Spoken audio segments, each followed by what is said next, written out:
Looks like the gang's all here!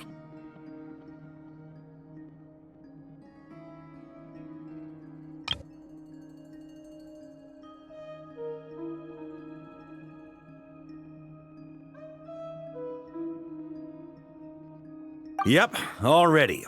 How about you two? Green and good to go? Paimon's ready!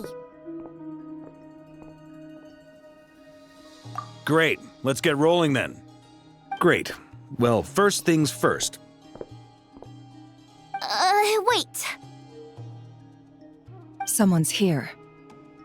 We heard your footsteps, although... You've been here for a while now. I take it you followed the Traveler, but I don't sense any ill intent in you. Come on.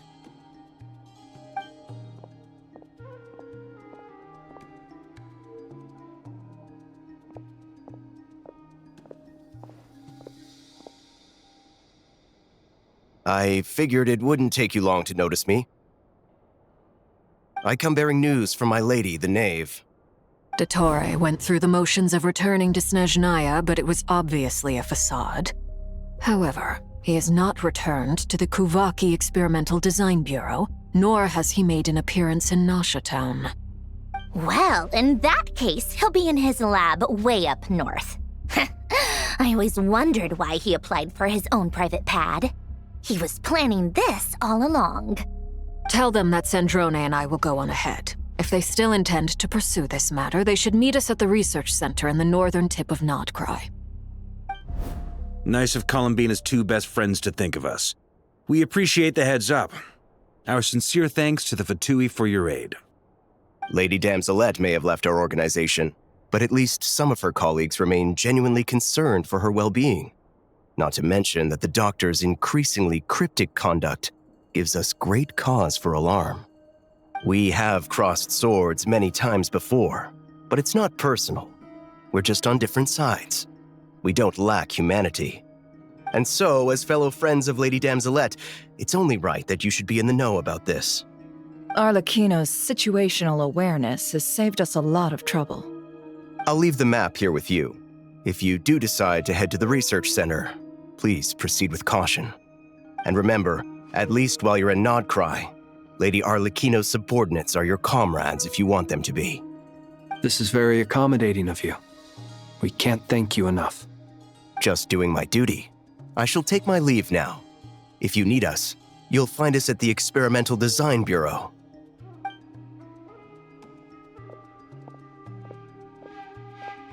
So, the Doctors left the Experimental Design Bureau and headed to some research center up north. Marionette seems to think he's been planning this for a long time. But when did it start? Before he even arrived in Nod Krai?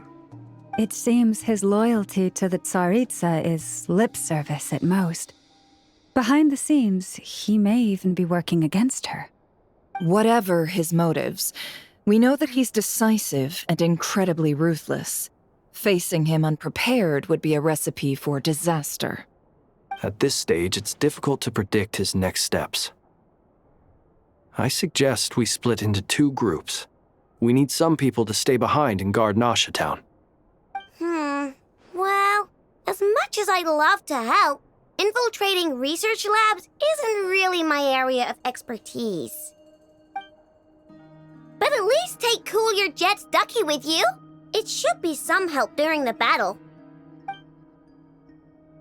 And as for Miss Inefa, I suppose you will stay to protect Miss Aino? Detecting operational logic. Protect Aino. Priority. High. Just in case, Servarka, I think it would be best if you stayed behind as well.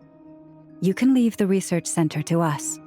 I mean, I would have said the Knight of Berea should probably be out on the front line, but okay, fine. Leave Nasha Town to me. Be careful out there, okay? If things get out of hand, fall back right away. Yehoda will be on hand to assist you. In my absence, she can handle any intel gathering work. You got it, boss. You guys make sure to get back here in one piece, all right? We will. Things are moving fast. We'd better head off soon if we hope to keep pace.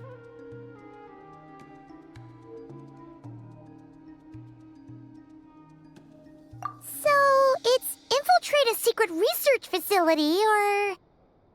Yeah, alright. Paimon will help out here instead. Sounds like it's gonna be a pretty intense fight. We all have to bring our A game here. So, anything you need to wrap up before we leave? Then you'd better get going. Very well. All these broken machines on the ground. Someone got here before us. Could it be Arlecchino and Sandrone?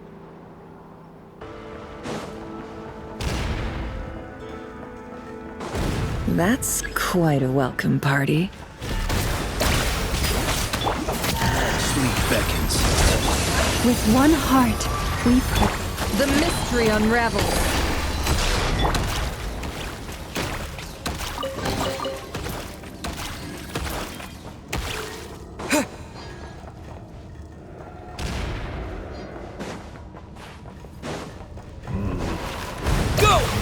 Be silent. Leave this. It all adds up.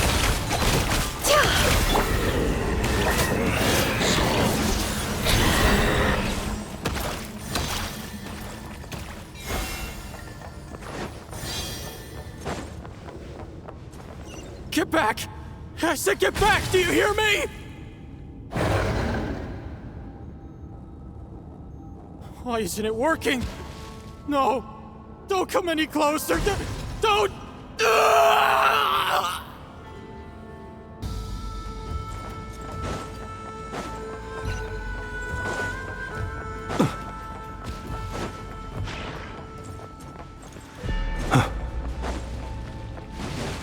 Close your eyes.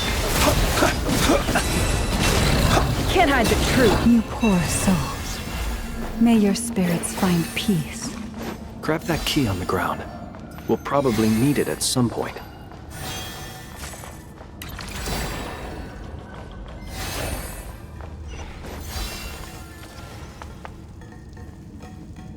Watch out. Ugh, there's no way through. Let's go around.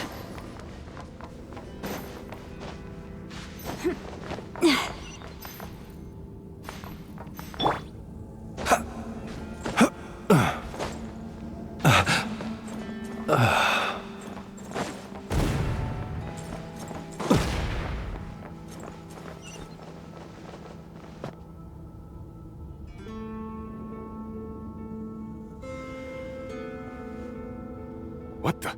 Trespassers? Here? What's wrong with you people? We're looking for the doctor, and we understand he might be here. I see you're fleeing the facility. You looking to settle a score with the doctor? Good luck with that. I don't think you have many chances left. Perhaps. But you might have a chance to live if you start talking. 2 other Harbingers had the same idea as you. They're already inside. But what good is it gonna do? The doctor wouldn't do something like this unprepared. Seems to me that you're not too thrilled about being his subordinate. Also, is it just me, or do I sense monsters nearby? If you'd prefer their company to ours, that can easily be arranged. We need to know what the doctor is up to. Please, if you know anything at all, tell me. This is about more than us versus the doctor. His actions could have consequences for all of Nod Krai, and perhaps even your homeland, Snezhnaya.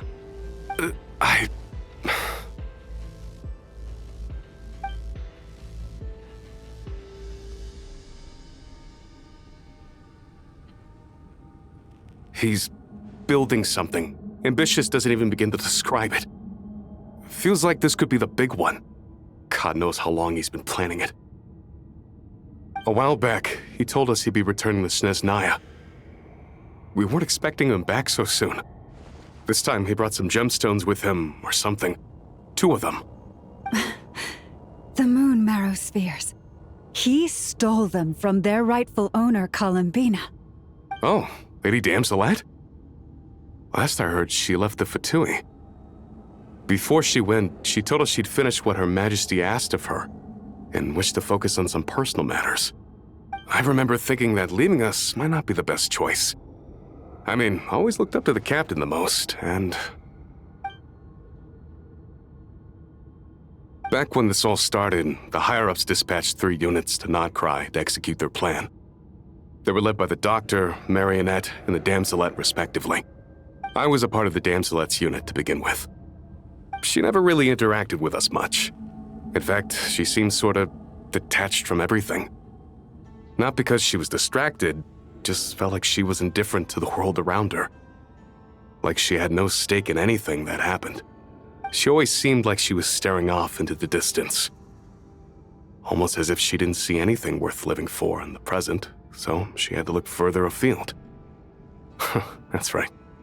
She always used to stare up at the sky. The Doctor used to stand nearby and watch her. Apparently they got along well at first, but somewhere along the way, she grew wary of him, started avoiding him as much as possible. After she left, everyone in our unit merged with the Doctor's. He's similarly indifferent to the world, except when it comes to the moons. He seems to have big plans for them. Right now, obtaining the 3 moons is his #1 priority. He even said if he can only get his hands on 2 of them, he'll create a 3rd one himself. How would he create an artificial moon marrow? Maybe the knowledge he gained from the Hyperborean phantoms has something to do with it.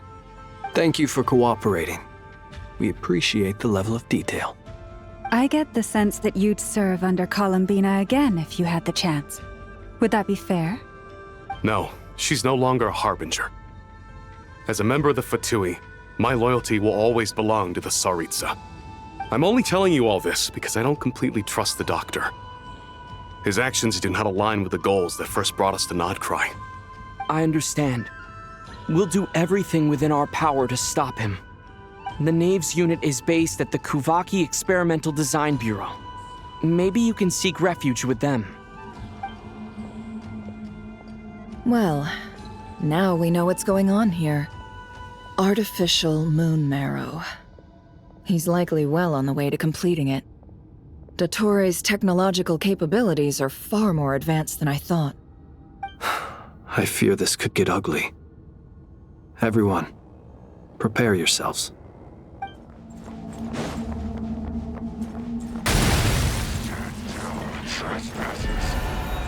It all adds up. Can't hide the truth. For the everlasting forest.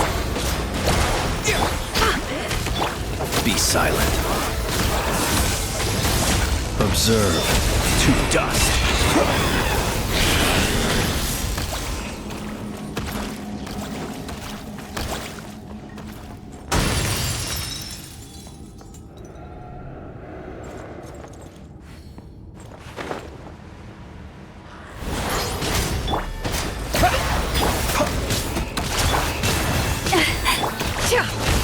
Seek within. No more lies.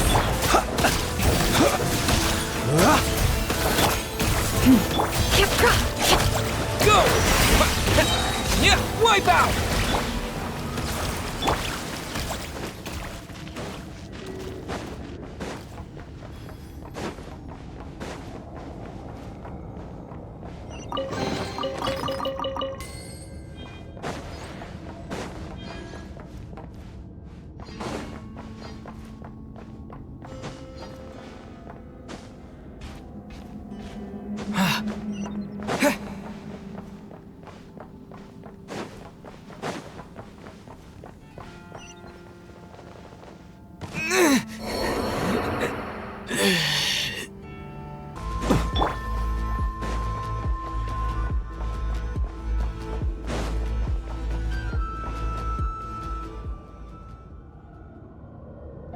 Welcome, one and all. I've been expecting you. I hope my humble research facility is to your liking.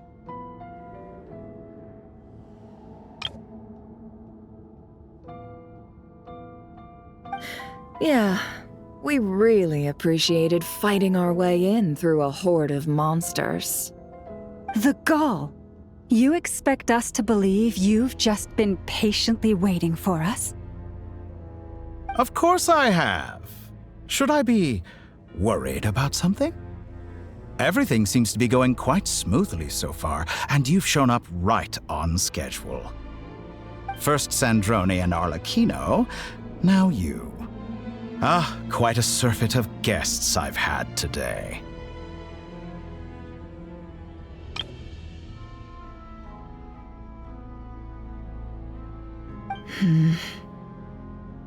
If you were looking for them, I should probably mention that Arlecchino disappeared as soon as she entered the facility.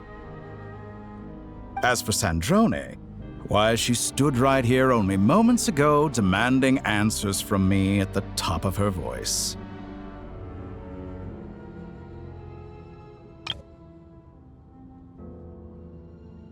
Hardly out of character. She never was one for basic courtesy. But I have to admit, I was a little surprised to see her showing concern for someone besides herself. Does everyone you associate with undergo such a change in temperament? Speaking as a researcher, I have to say, it is not a change for the better. It threatens one's ability to remain objective. Well, since you ask...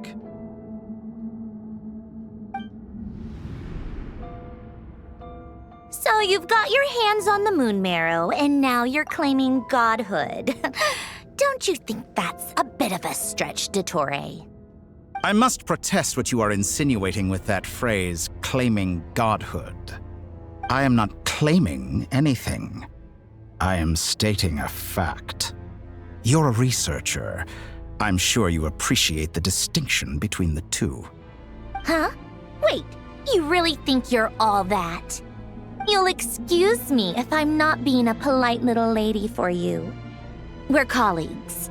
We both know what kind of person you are. By the same token, I knew you'd respond along those lines. You and I both understand that facts speak louder than words. To that end, I've had my people send you a small gift. It should go some way toward helping you understand my present position. What gift?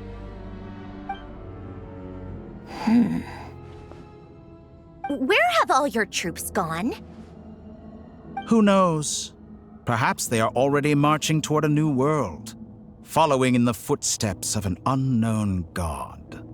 As vulgar and arrogant as you may be, dear Sandrone, I have no intention of taking out my displeasure on your subordinates. They will enjoy equal rights to my own. You sent your people to the Experimental Design Bureau? That's the Tsaritsa's property. Yes, and I am very mindful of Her Majesty's instructions. But you know full well that they do not conflict with my present goals. In which case, all I'm doing is conducting another one of my experiments. Is there a problem with that? Now then, you have a judgment call to make. Am I simply lying to stall you? Or is it possible that every word I am saying is the truth? In which case, your subordinates really are in danger. So now you've turned on fellow Fatui soldiers. You're completely insane. I have set a new rule for myself. Each person gets one chance. Naturally, that includes you, Sandrone. If you wish to leave, I won't stop you. We are colleagues, after all. Scumbag!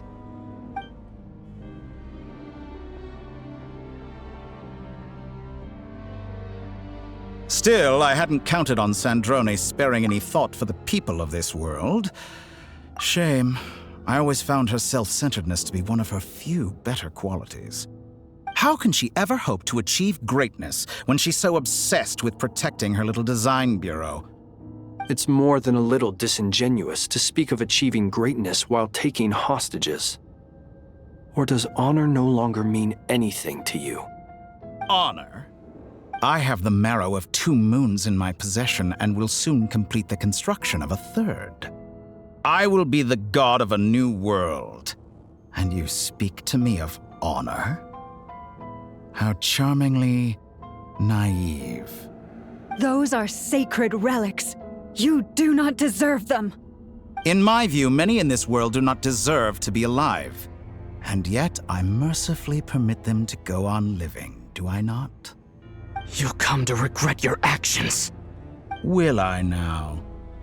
Let's see if you can make me.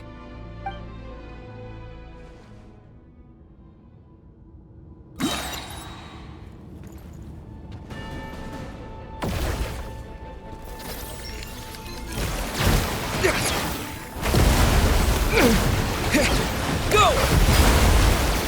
Yeah! Beware the creatures of the night. We leave this place. With one heart, we pray. Stay your hand. Is that Can't the hide the best you truth. can do? It all adds up. The mystery unravels. Go! Be silent. Observe. You poor lost lamb. No more lies.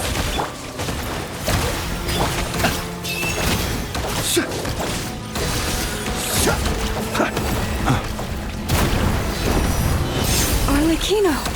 Thanks for the assistance. Arlecchino? They see you as an ally. What a farce. You're clearly here to destroy my research, not me.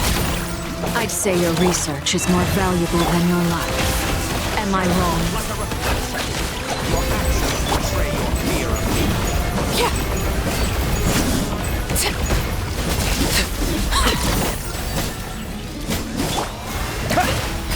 Is that the best you can do? Close your eyes. The long sleep beckons.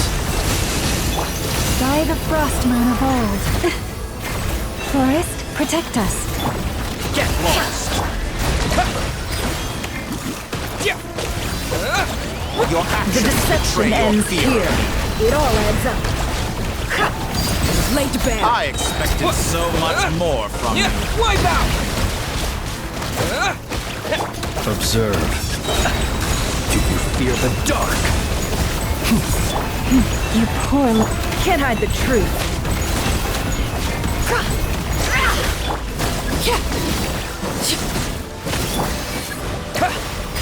Is that the Be best you silent. can do? Observe. It all Get adds lost! up. The mystery unravels. Your actions betray Can't hide your the fear truth. of me.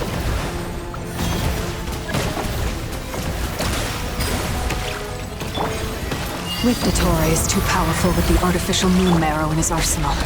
Fighting him is futile. Quickly!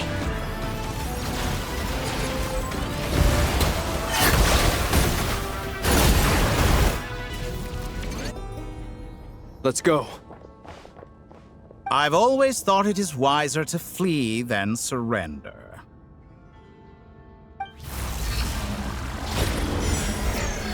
Watch out! What the? Forget about me! You should... Where's the traveler?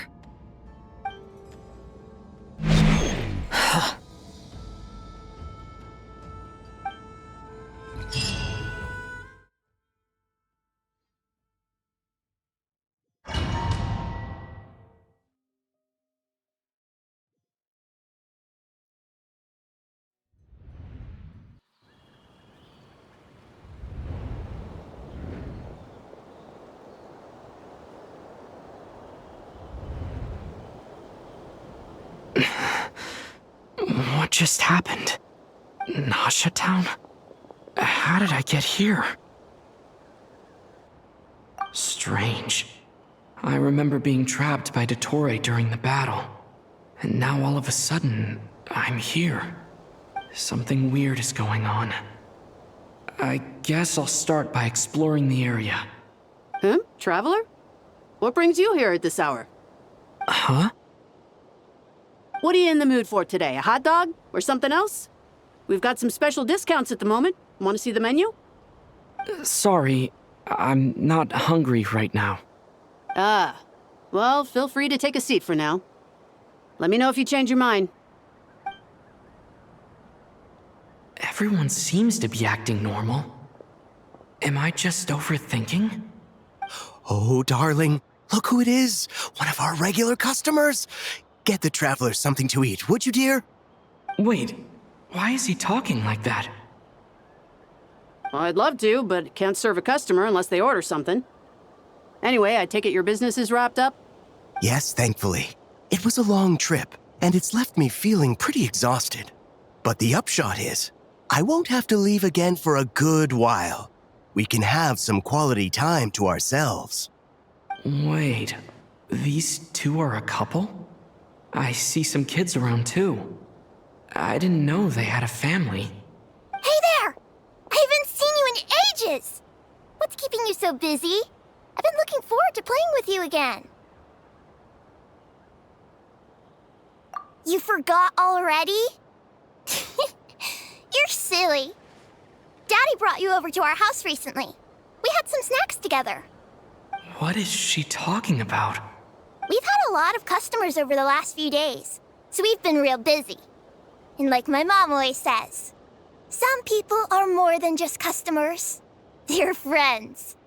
Oh, another customer's arrived. I better go see what they want. This is all wrong. I never once heard the owner of this restaurant talk about their family. It certainly isn't a family-run business. And that child? I don't recognize her at all. Could this be a false memory? Very good. I knew you had it in you. Aren't you going to try the house special? When did he show up? No. None of this is real.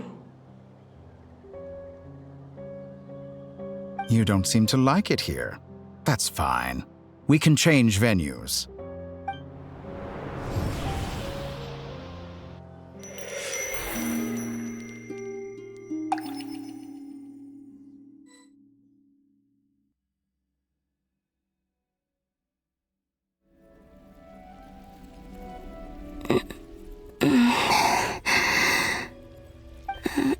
I'm still alive. Where is this place? It took all my strength to open the moon gate, and then I leapt into it. So this is the moon's reflection? The mysterious realm beyond the gate?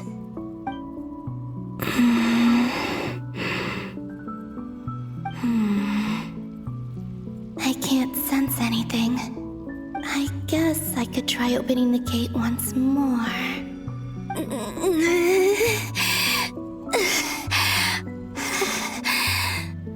No response. Maybe this space can't be opened from inside. If this was the space that killed both Revier and his lover, then why am I unscathed? Or... no, I'm not unscathed. Even the air here feels frozen in place. There is nothing here with which I can restore my power. I should conserve my strength and proceed with caution.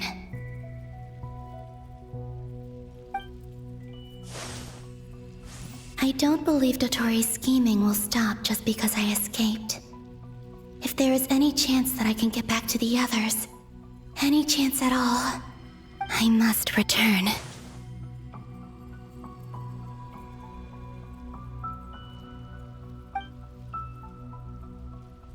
Emptiness, silence. What is this place?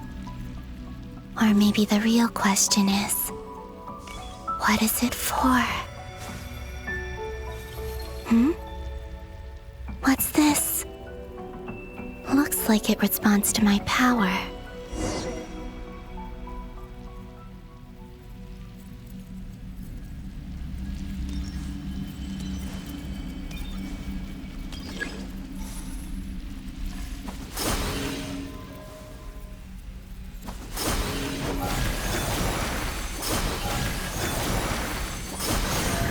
Golden.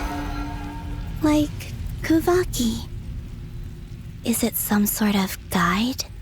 And why does it feel so familiar? I might as well follow it.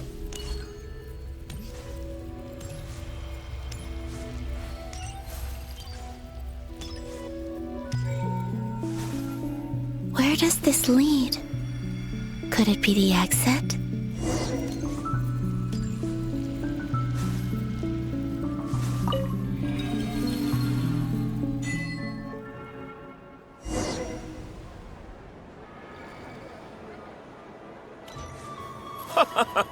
Welcome home, Moon Goddess. Is this Nasha Town? But isn't Moon Prayer Night over already?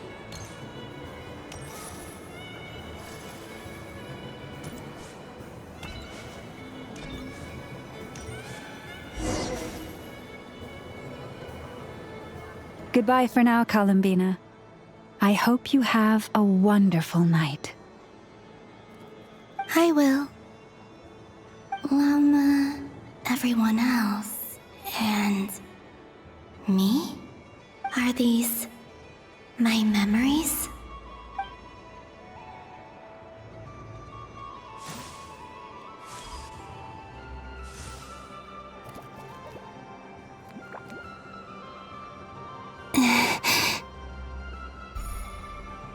I can't touch them.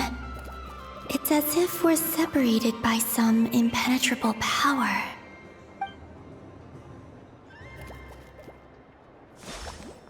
Over here! Over here!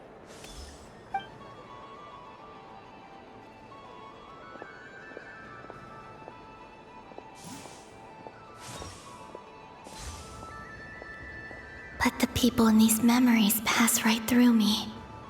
Just like when I disappeared. If only I had known what would come to pass after that. Even so, I should still take a look around. Just being back here. It gives me the strength to keep going.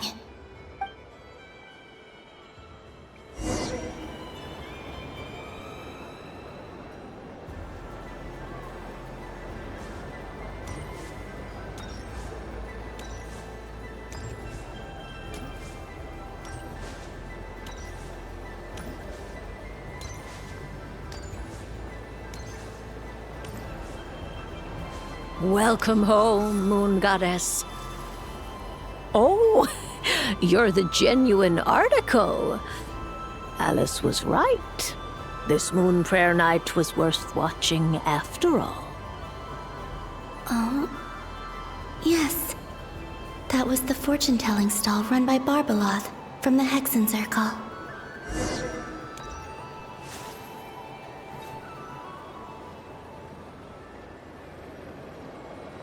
Please, draw the first lunar arcana. This represents destiny and is the foundation for the divination as a whole.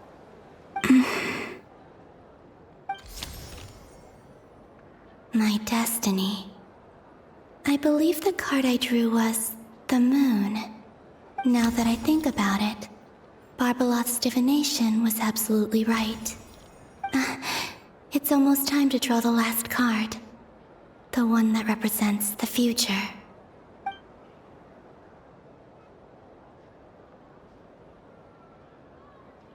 That was the card that popped out on its own. From here, I think.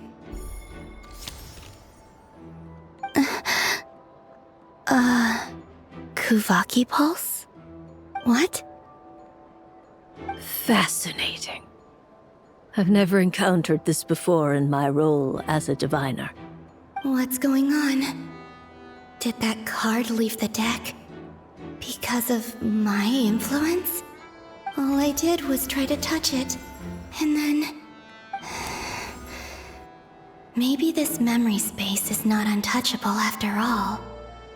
Are there weak points in the barrier? Or is it possible that there's more to this space than my memories alone? This card is death. I need to get to the bottom of this. I'll try touching something else.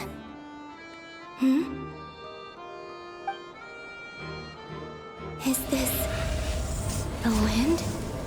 No, it's gravity. It's pulling me outwards. No, Traveler!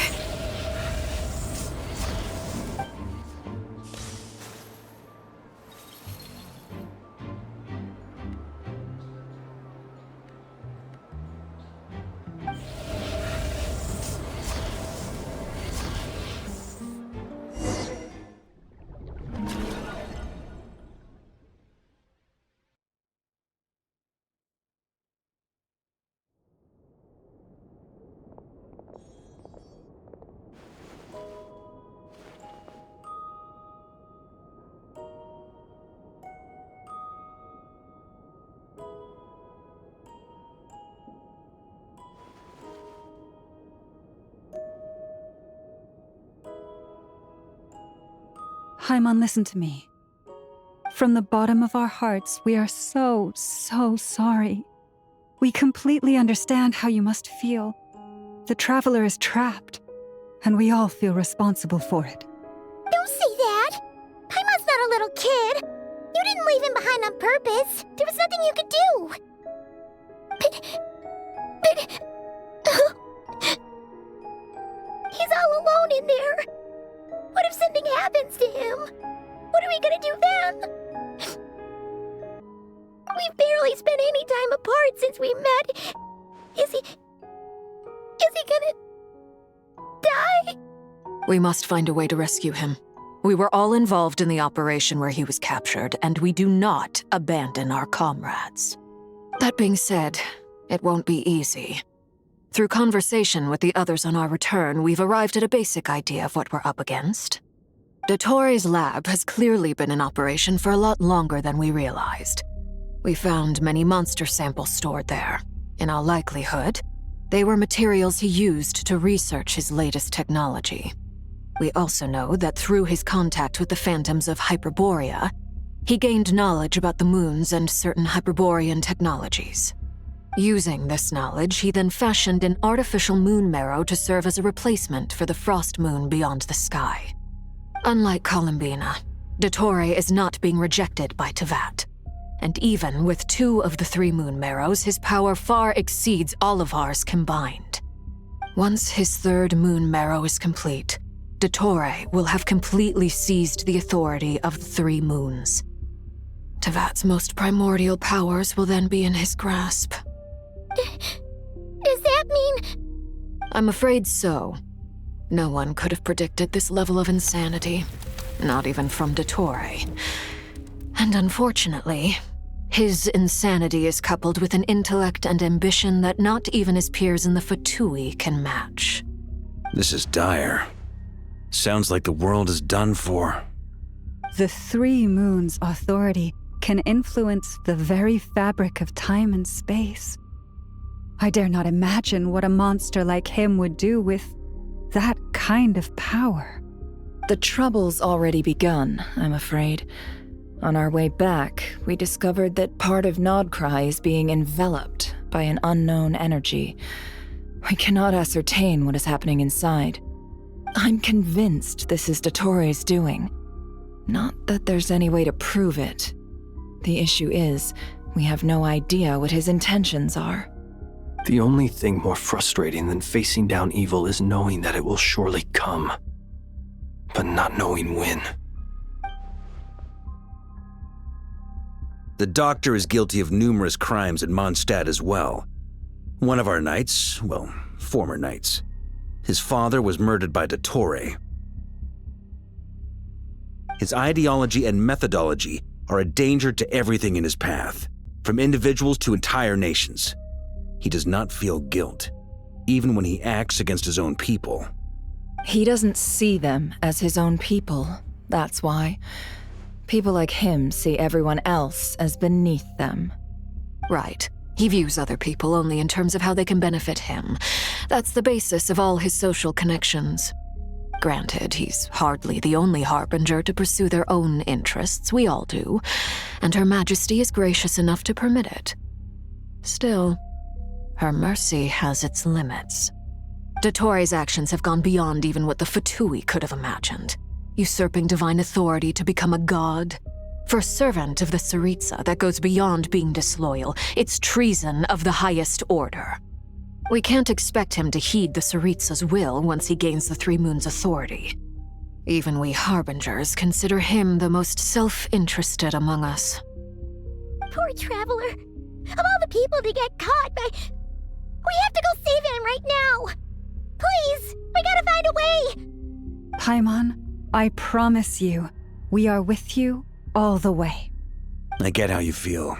I do. But it's gonna take more than strong emotions to take down an enemy like Dottore. What we need now is more information. Right. We can't even guarantee he's still at his research center. Before we can think about mounting a rescue operation, we need to confirm the Traveler's location. I'll find a way. Paimon knows, but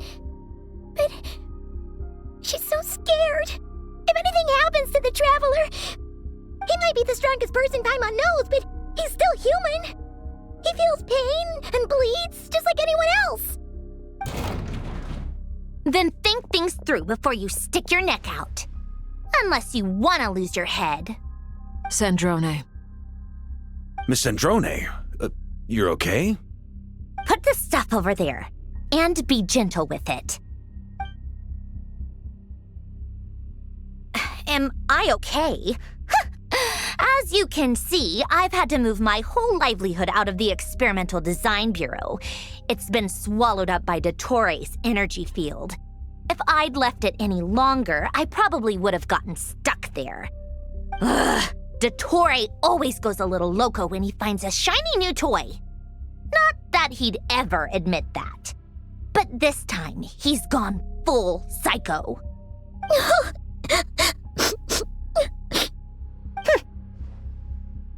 Just go ahead and cry already. Sorry. Paimon's not trying to make it seem. It's just, she can't. Oh, Paimon. Let it all out. There's no shame in it. When you're overwhelmed by fear and despair, crying can help get it out of your system. You'll feel better for it. Okay then, while the baby of the group is having a moment, how about the grown-ups get to work? Give me your hand. You've made a discovery? Polonia, scan.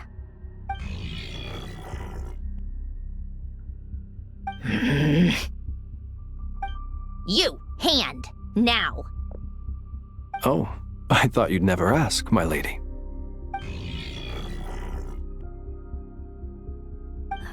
Curses! You're next, then you.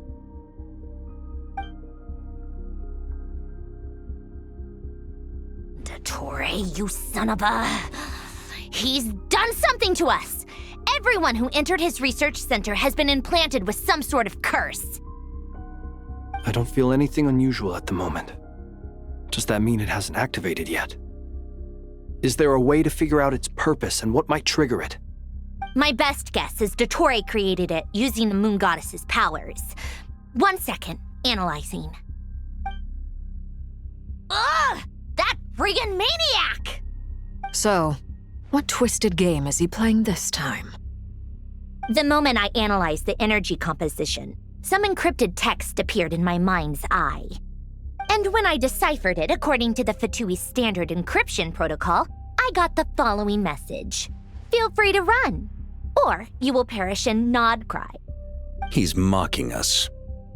Yep, he loves to toy with people. Only in this case, there might be more to it. But I didn't detect any murderous intent or malice either in the message or the curse's energy. As if this is him at his least malicious. Or perhaps all people are cowards in his eyes. Maybe he thinks the threat alone will be effective. What a despicable person.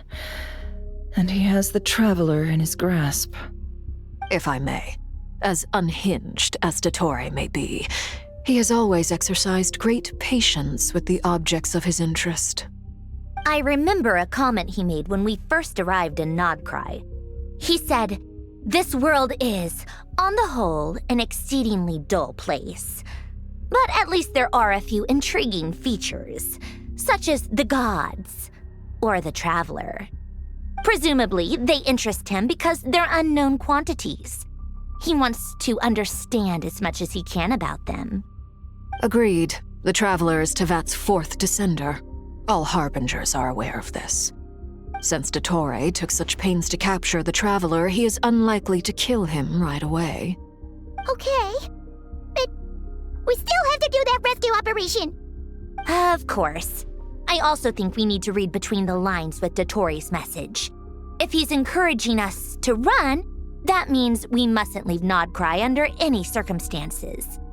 My guess is, his curse will only trigger if we leave.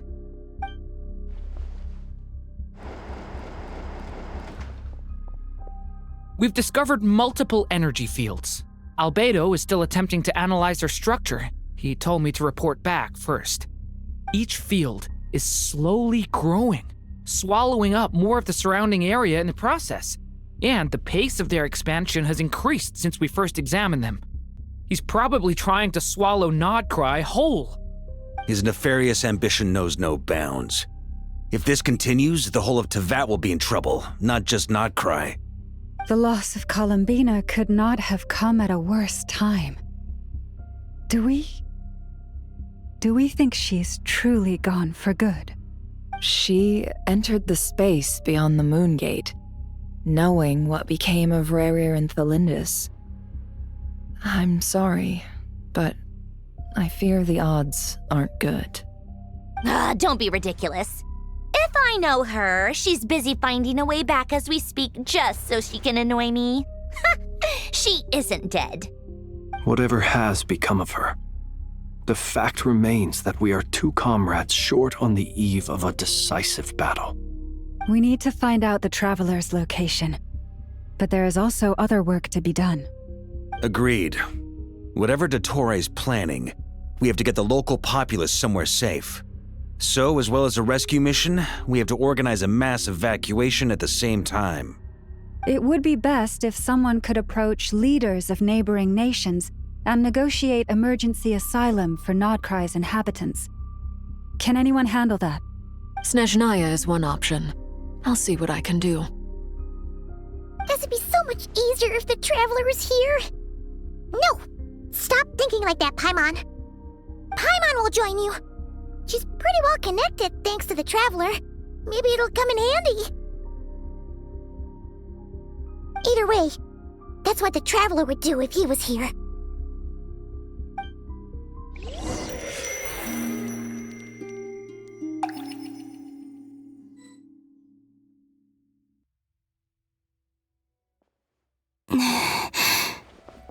Back here again. That gravitational force that pulled me back. Is this where it came from? When I saw that memory of Moon Prayer Night, I think I influenced reality. Was it just a coincidence? Or, if only I could have sent the others some kind of warning on Moon Prayer Night. Maybe we could have stopped Dottore. I feel so heavy. Does entering that space consume a lot of energy?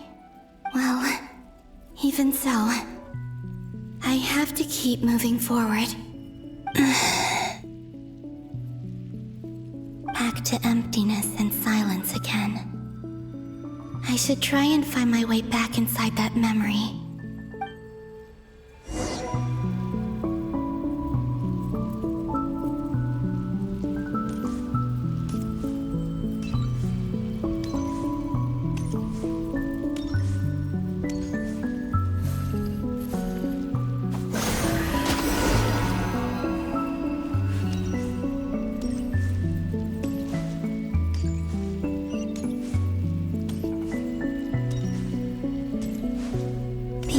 From last time isn't showing up.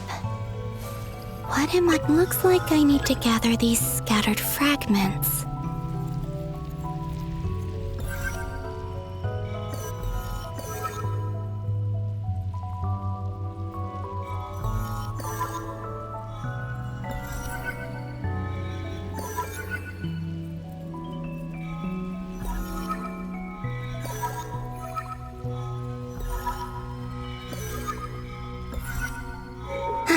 It worked! Hopefully I can stay inside for a bit longer this time.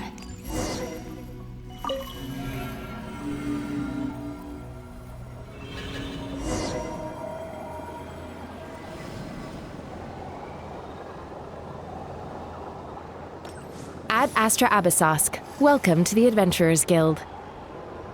What? This doesn't look like Moon Prayer Night.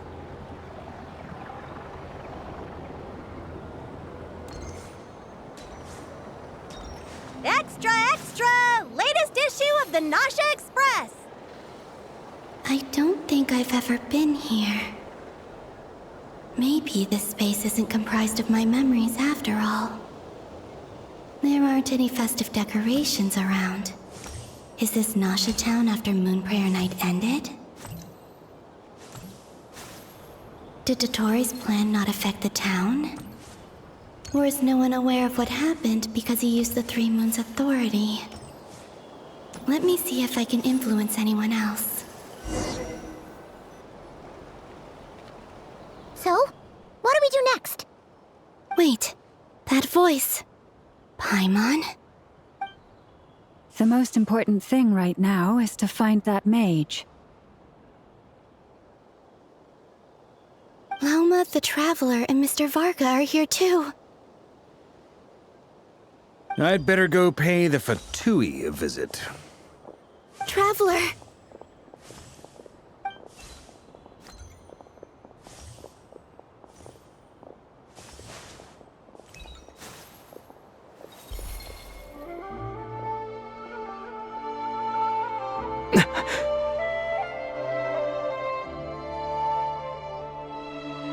Columbina? I made contact. It's me, Columbina. Huh?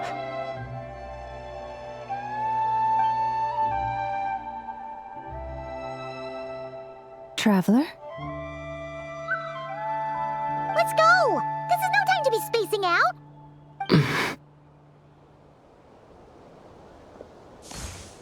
Huh? Wait a moment. This has happened before. Huh? This is what happened when I disappeared. I stood right over there, thinking that no one would ever find me again. It was only when he called my name that I decided to follow them. But did he turn around because he sensed my touch just now? Is it really possible that from in here, I can change the past? If I keep following them, maybe... Huh? It's that gravity again.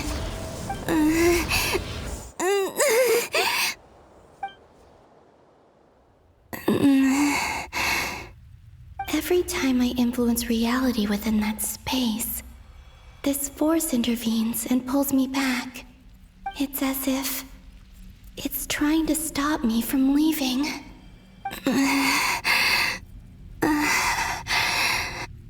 I'm getting weaker and weaker. I'll just have to try another approach next time. Come on, Columbina. Keep going. You have to tell everyone what happened.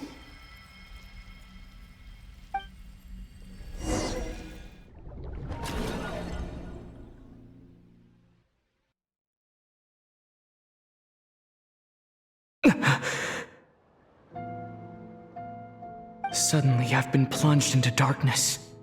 Alone. It feels strange. As if something has grabbed hold of me. Is Dottore now powerful enough to interfere with space itself? Look at you, standing so still in total silence. I almost didn't recognize you.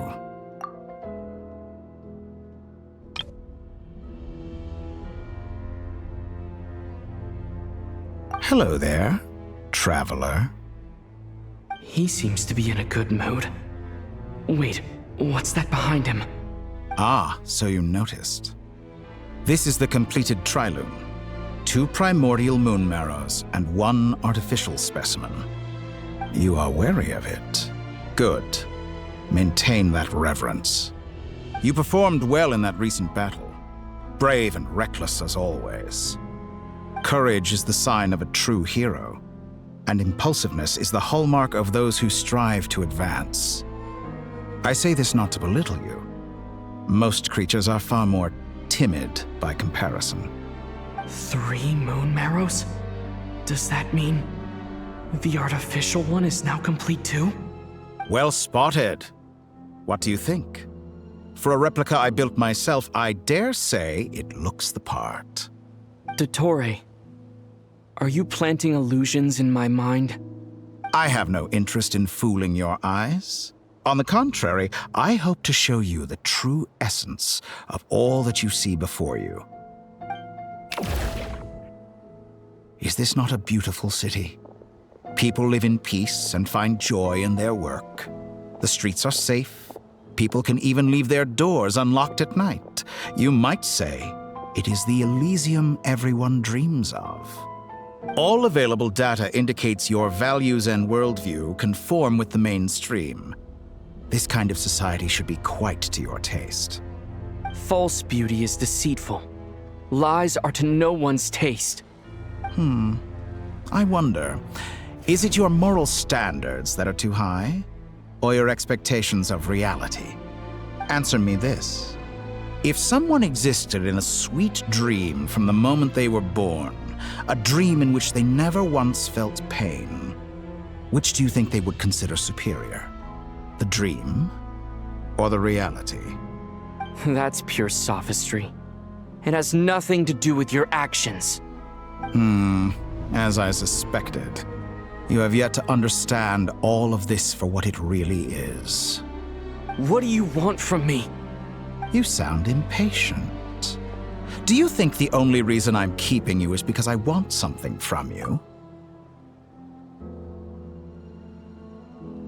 If it's not, then why haven't you killed me yet? No one can stop you if you're as powerful as a god. I'm delighted you recognize that fact. I believe we last squared off in Sumeru. Ah, the memories. How time flies. You and I have both grown. I'm not surprised that Arlecchino and Sandrone worked with you. You've always a way of slowly but surely ingratiating yourself with all levels of society. People laud you as a hero, but I suspect there's more to it than that. Oh, but to be clear, I don't say that to flatter you. Do you always give your opponent an appraisal before you deal the final blow? Call it a long-time habit. I'm a researcher, and one of my duties is to give an objective assessment of my subjects. But you misunderstand.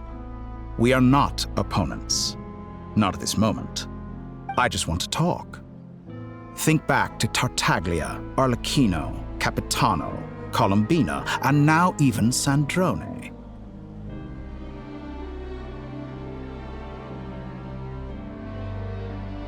You've worked with each of them in the past. I believe you can work with me as well. What makes you so sure? Well, why not? Should the good associate only with the good and the bad befriend only the bad? I like to think we could have a more mature relationship than that. Surely you don't think all your relationships are grounded in friendship or shared ideals. People come together because it benefits them to do so. If you think of the people you admire, you must surely admit that they have provided some benefit to you. Morality, ambition, dreams. People have plenty of words to embellish the nature of their relationships. But once you break free from those ethical frameworks, you will see that the only thing connecting the two of you is mutual benefit. And that is what I'd like to talk to you about.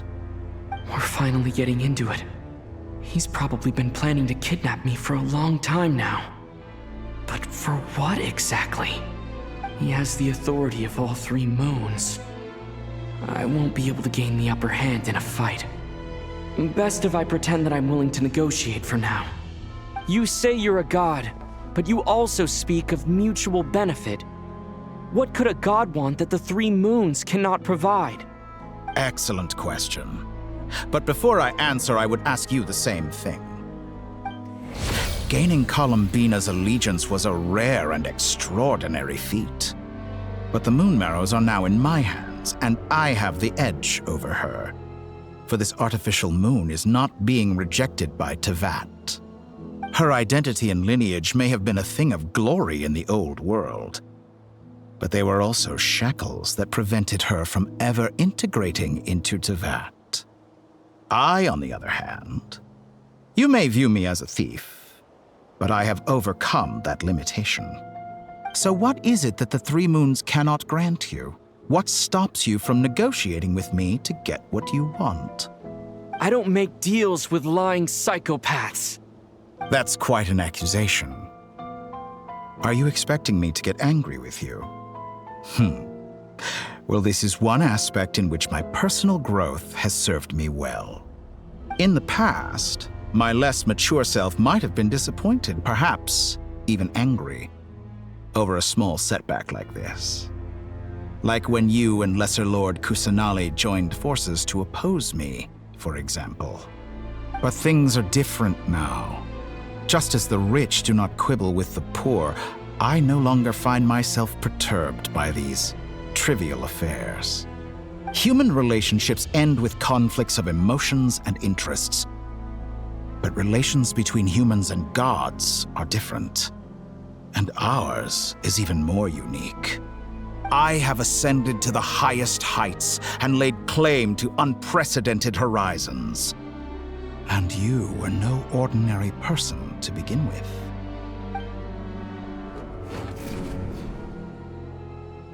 Allow me to show you the world, Descender.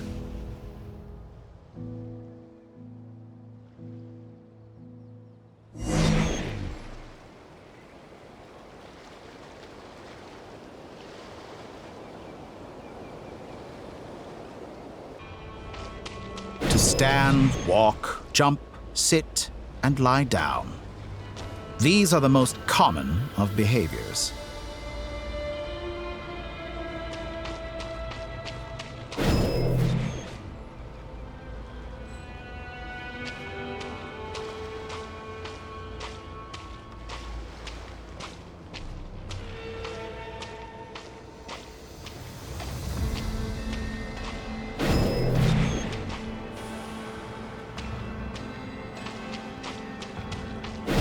Have you ever wondered why we were born following such laws? Who stipulated that we could not fly instead of walk?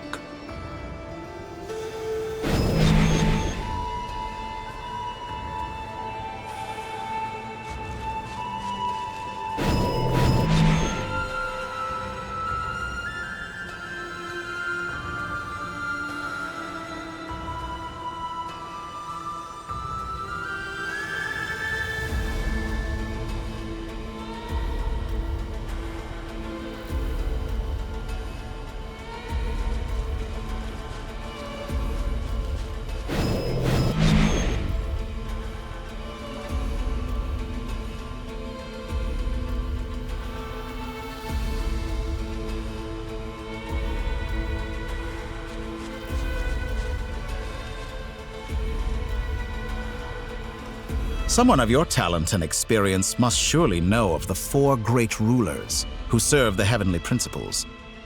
They govern life, death, time, and space. One wounded by a blade will die from blood loss or infection, and one who falls into a lake will drown in agony. The elderly wallow in solitude, and the solitary age faster. Eventually, new life is born, only to embark on the same path of suffering. These 4 divisions anchor the world and shackle those who live in it. But they themselves transcend its boundaries, squandering the power bestowed by the heavens. All who live yearn for equality, but unless the gods prostrate themselves and profess that they are mere servants of the living, equality can never exist. Who makes the rules we must live by? Who has the right to restrict us? The limits of the body can be rejected.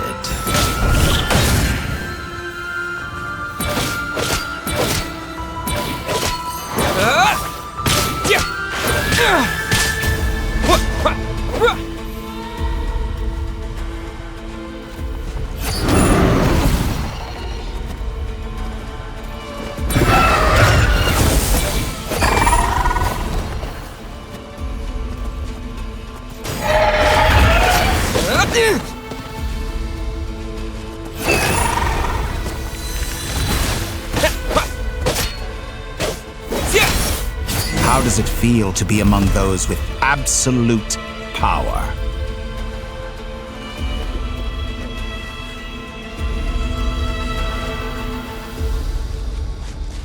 You cannot conceive the extent to which your flesh hinders your mind and spirit.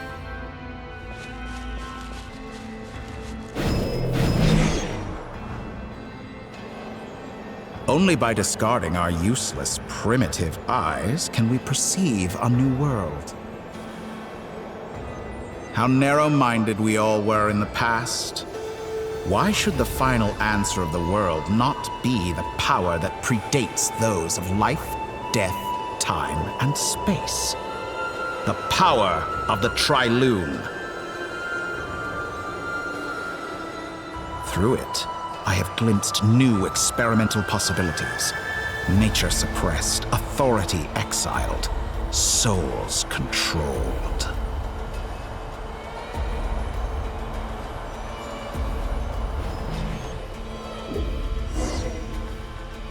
You know, I heard recently that a group of critics reviewed countless stories and drew an interesting conclusion.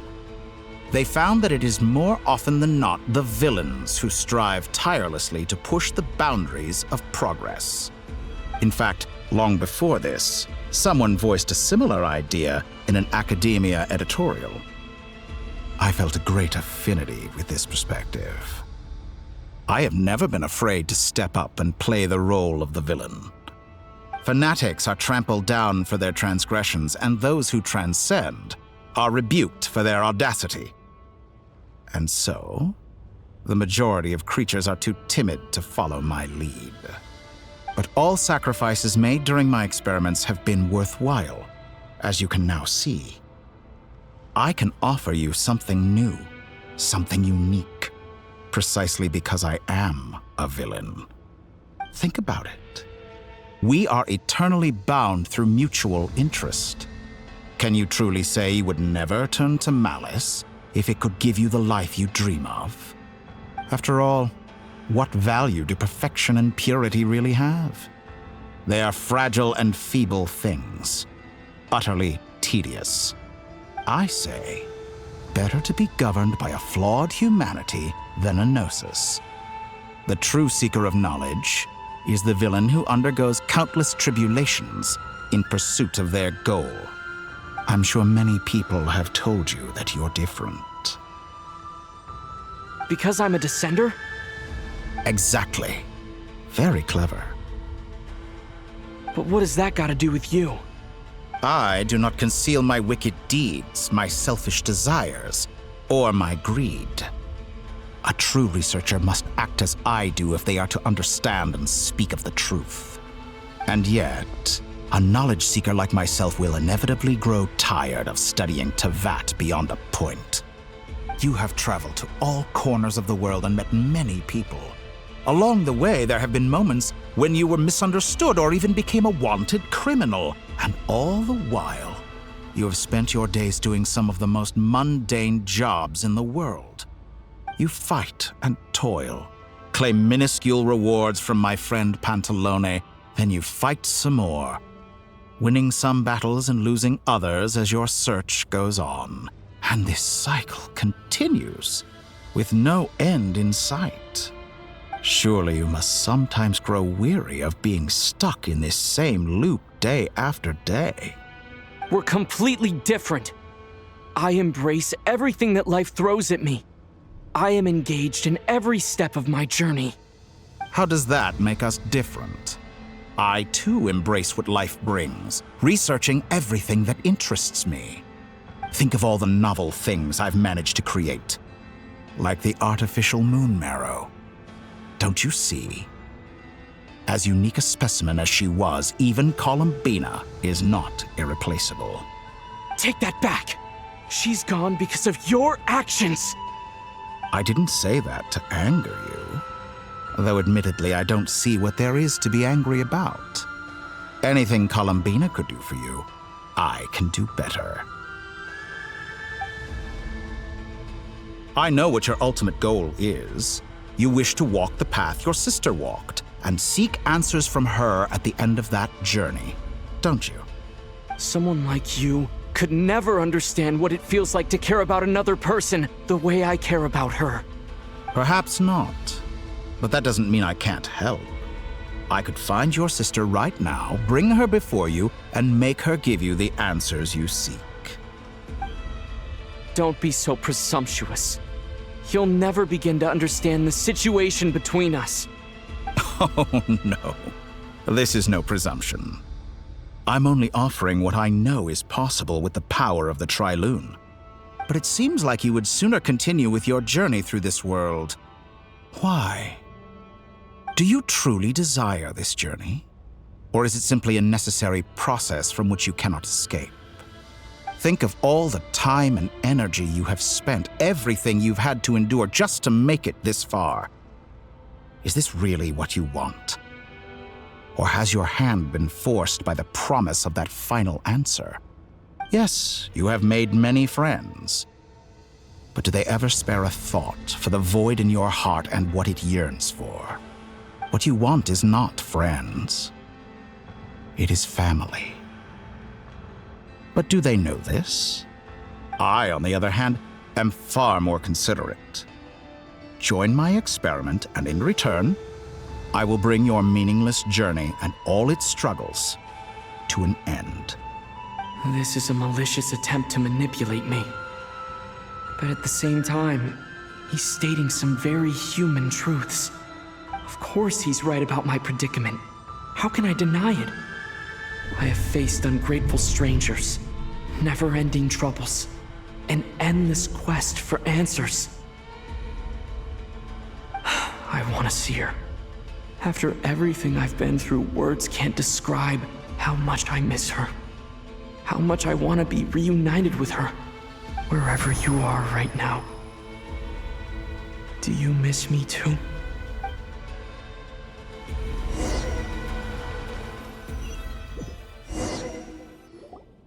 All right, everyone. Our next mission is clear.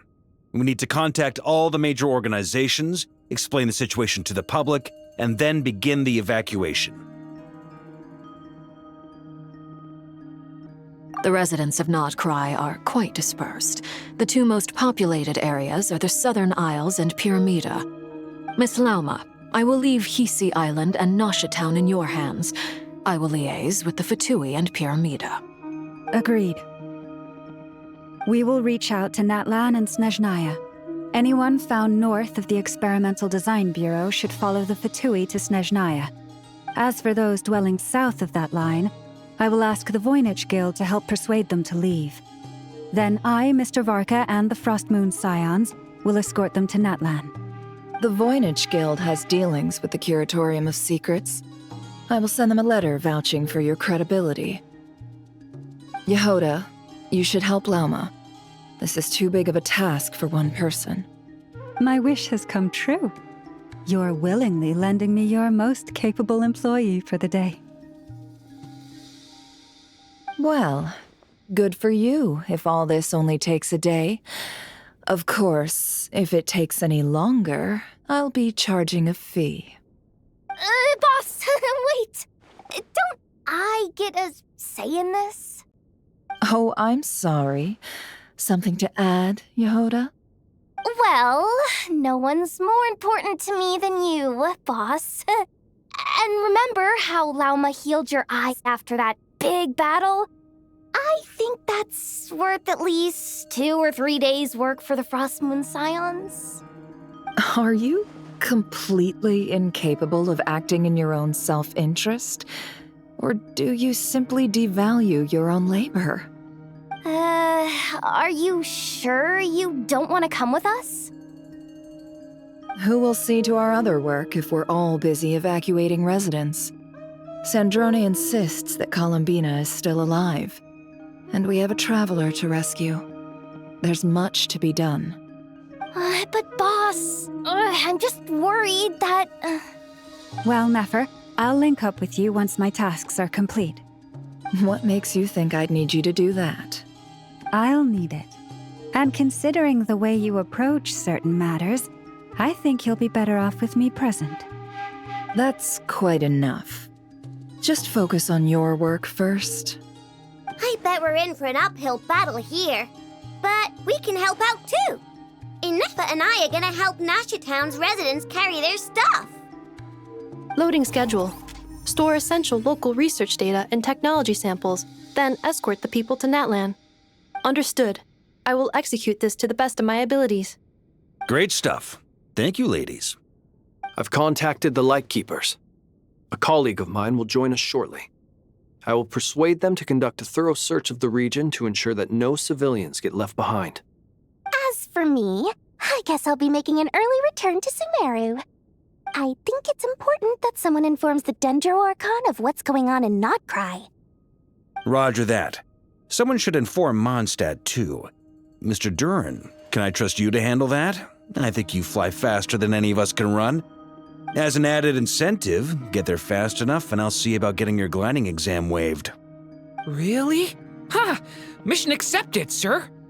I intend to stay behind and help Miss Sandrone with her research. She has some alchemy-related questions that she'd like me to explore. She recognizes your expertise, then. I wish you a fruitful collaboration. Thank you. In truth, I was surprised to hear her express an interest in subject matter outside of machines. I believe she has been investigating some Fontanian technology recently. She made a point of bringing the relevant materials with her when she left the Experimental Design Bureau. She's sorting through everything in her room as we speak. I should mention that we have one other friend who isn't present. He hasn't made his position in all of this clear. But if we know anything about him, he's likely investigating on his own. Paimon's been very quiet today. But I know how close she and the Traveler are with the Natlanese. She should come with us to the border. Okay. Paimon will do her best. Make sure to heed Sandrone's warning. Many of us have been cursed by Dottore. As such, under no circumstances should anyone cross national borders. Remain within Nod Krai. That aside, personally, I have faith in Columbina. Things look grim, sure, but who knows how it'll play out. Same goes for rescuing the Traveler. Both of them are important allies and friends. We'll be counting on you to gather intel on them, Miss Nefer. Oh, wonderful. You're all here. That voice again! Nicole? Whoa, that was loud! And it came out of nowhere. So mysterious. Sorry, this is the only way I can speak to you all right now. Please accept my apology. Anyway, time is short. I'll cut to the chase. We're still facing quite a catastrophe here at the world's borders. Alice has roped in every Hexenzirkel member she can get a hold of. Except for me. She told me I had to come and help you all out as a matter of urgency. I quote, "You love talking, don't you? Well, now it's finally your time to shine. Take these. Make sure the whole party gets one each. You'll be in charge of making sure everyone stays connected." Huh? Is this a Dodo communication device? Scanning. Unknown device. Analyzing. Unknown device. Conclusion. Cute. Affirmative. It is cute and good. I believe that I quite like it. This is no ordinary Dodo communication device. It's my very own special modified version, specifically... sorry. I almost went off on another tangent there. Anyway, help yourselves. It will allow us to communicate over long distances within Nod Krai. No more worrying about shuttling messages back and forth. What astounding technology. Am I right in assuming that it relies on your personal abilities to function, Miss Nicole? Yes, exactly. Right on cue, Albedo. I'd love to brag to you all about how it all works. But no, next time. Anyway, I'll be right with you all, serving as a communication hub. That's all from me. Head off as soon as you're ready.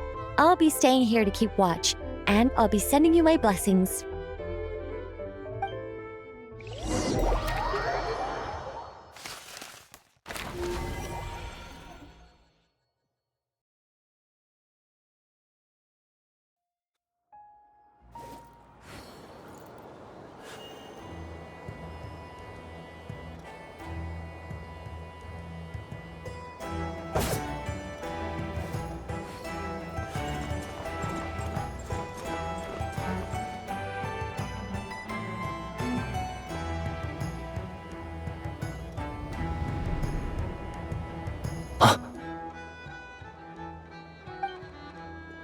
Sir Flint, perfect timing. I just arrived myself. You are most considerate, Master Ilua. But in fact, I know you have been sitting here for quite some time. If you saw me, why didn't you say something? I was curious to see how long you could sit still for. Also, shouldn't you have managed to sense me approaching?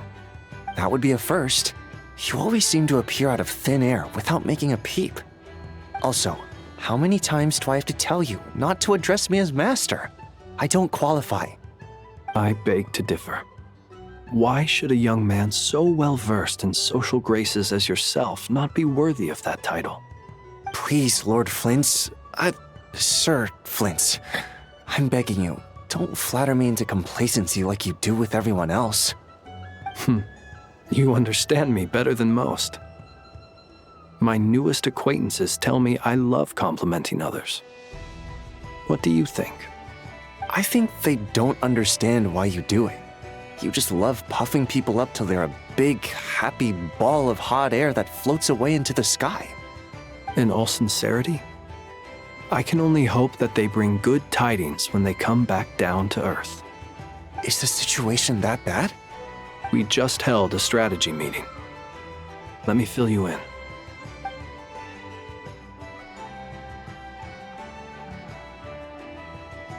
In short, we need everyone gone from Pyramida.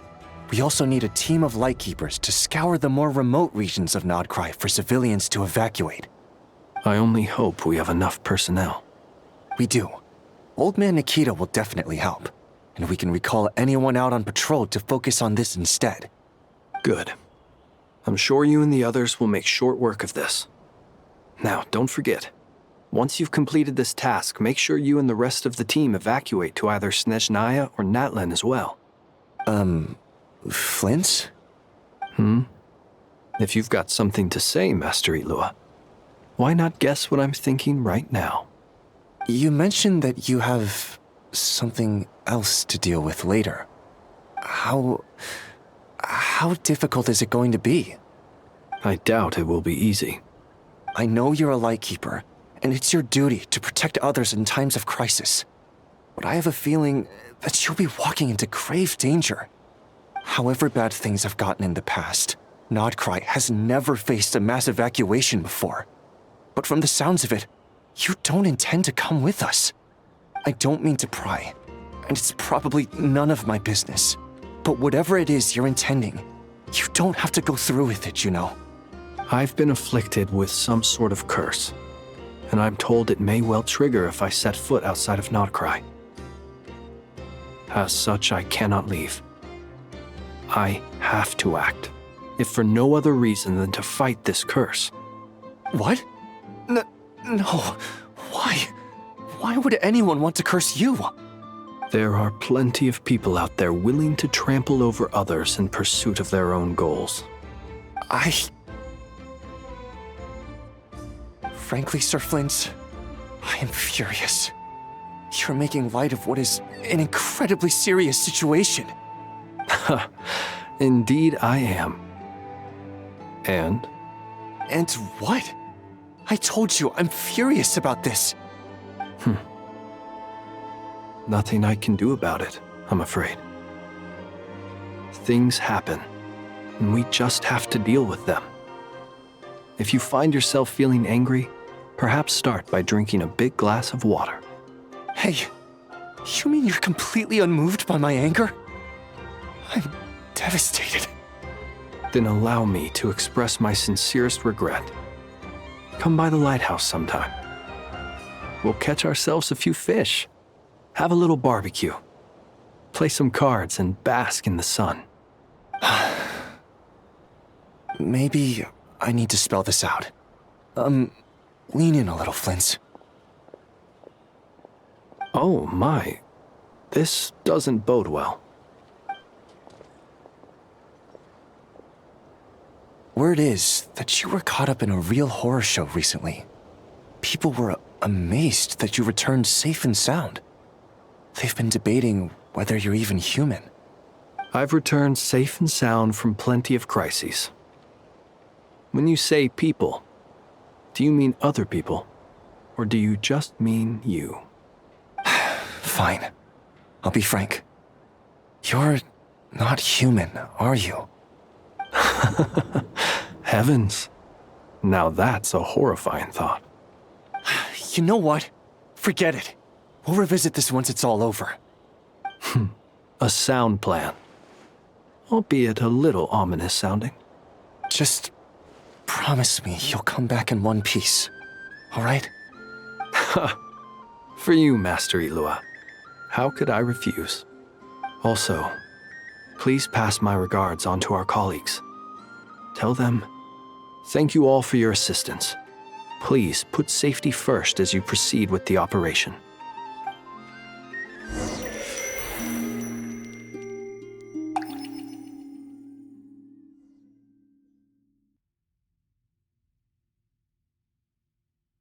I have to keep searching for a path toward reality.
This should do it.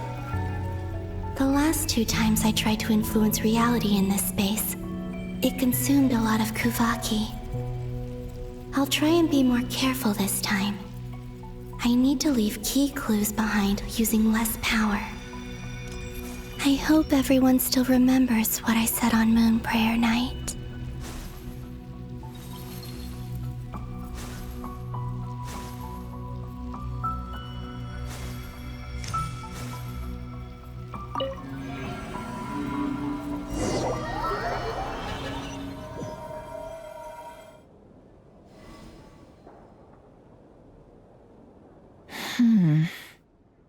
Nothing here either.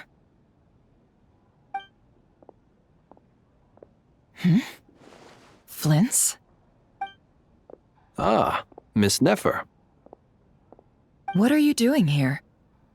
Unless... I just spoke with Ilua about arrangements for the search and came for a walk nearby. As for you, why would... It appears we think along similar lines. And neither of us likes to accept things at face value. As well as figuring out how to gather intel on the Traveler, I wanted to confirm some of my own suspicions. Also, we'll need to bring a lot of force to bear against Dottore, even if we're only looking to rescue the Traveler. We can't leave anything to chance. You don't think Columbina perished either, do you? I'm merely considering the possibility that she survived, just as you are. How much can we really know about a deity like her anyway? Do you remember what she said on Moon Prayer Night? About using moonlight to send messages to us? Of course. I think that's why we're both here.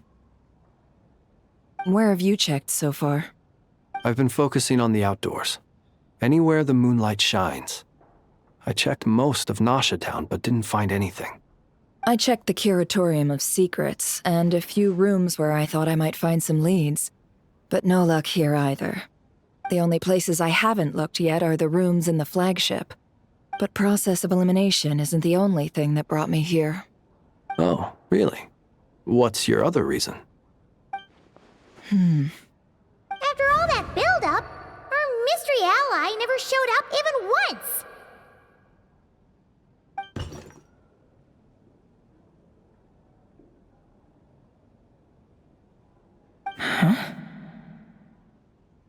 Am I imagining things?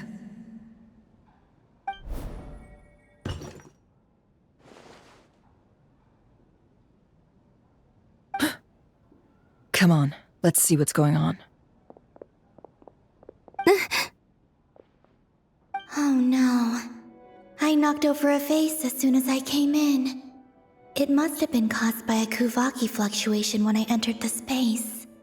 Although, it seems like I'm not about to be pulled away this time.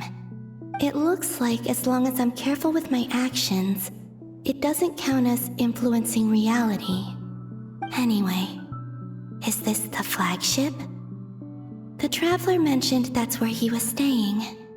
I only went into the lobby last time, so I've never actually been here before. How does this space work? If nothing else, I can now be sure that it is not simply memory. He mentioned where his room was. I think it's this one.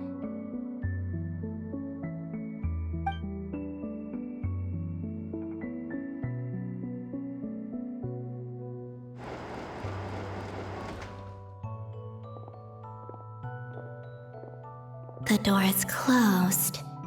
But if this is anything like when I disappeared, then maybe...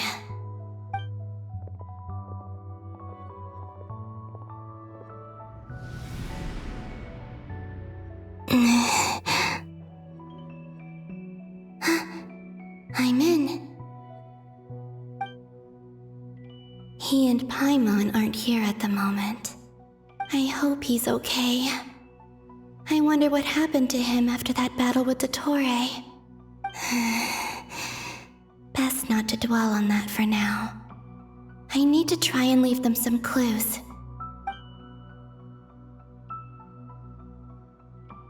Please, Traveler. I really hope you find this.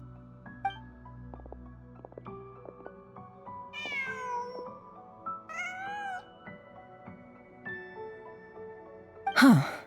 Just a cat. Nothing else here strikes me as noteworthy. Didn't you stay here for a couple of nights once? Before Rerir showed himself, yes. It's also where the Traveler and I first met. Did you notice anything unusual during your stay? I remember thinking how much noisier the flagship is at night compared to the graveyard. Other than that, no. The Traveler and Paimon were most congenial neighbors. This is where they've been staying, yes? Over here? That's right. I wouldn't usually condone breaking and entering, but we can make it up to them later. Focus now. I have to write a message on the wall using Kuvaki, just like I said on Moon Prayer Night. Simply open your windows on nights when the moon shines bright, and the moonlight will naturally flow towards the words I have written. Here goes. I'll need to carefully control my strength.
There's a noise outside the door.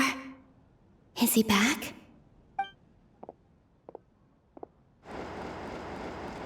Please, you have to see these words.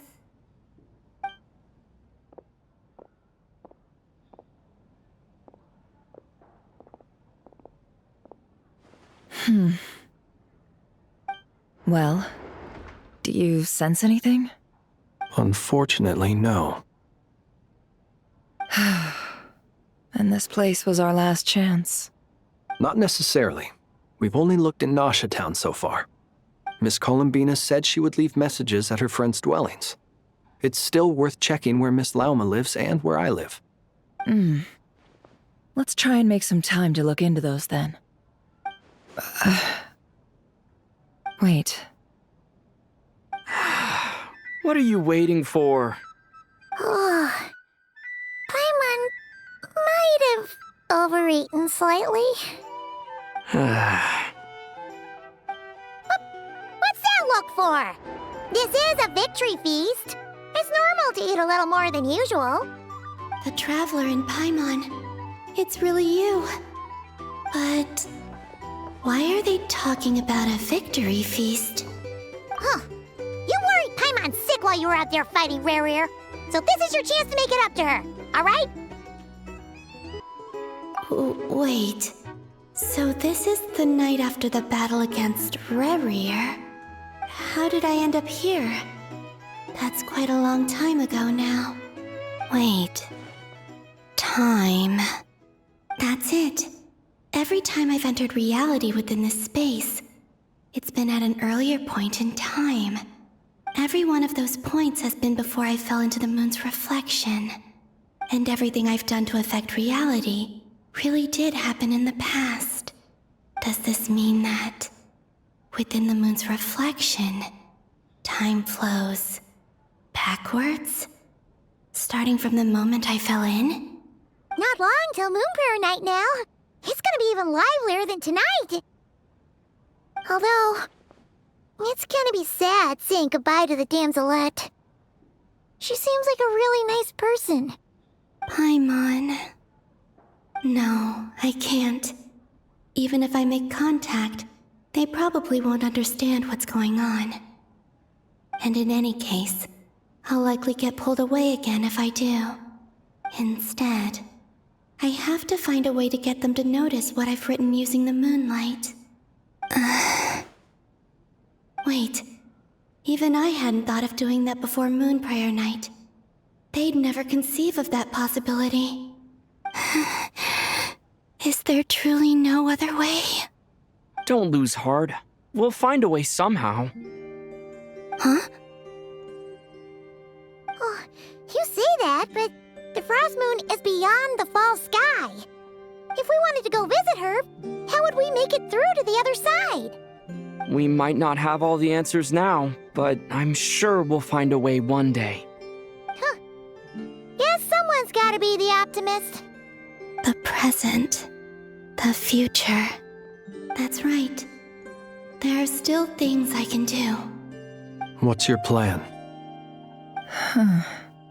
Flint's, when you were staying next door, did you ever open the window? No. The rooms here are dark and damp, and there's such a buildup of dust on the windows that the moonlight can't even get in. I didn't think it was worth the trouble. The moonlight? I think I see where you're going. One moment. I'll see if the owner is available. Don't bother. Time is of the essence.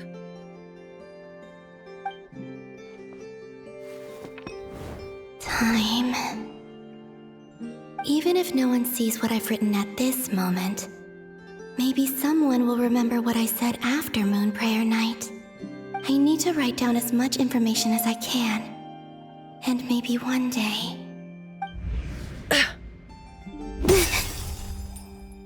Huh? What's up with you? You can't even hold your cup steady. Are you getting tired? A little. Well, you should probably hit the hay then.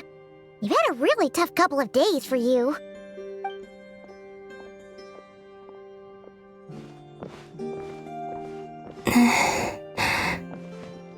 You truly have. You helped defeat Rare, helped me reclaim my name, and you helped the others organize Moon Prayer Night. Wherever you are right now, I'm sure you're still fighting against the injustices of fate.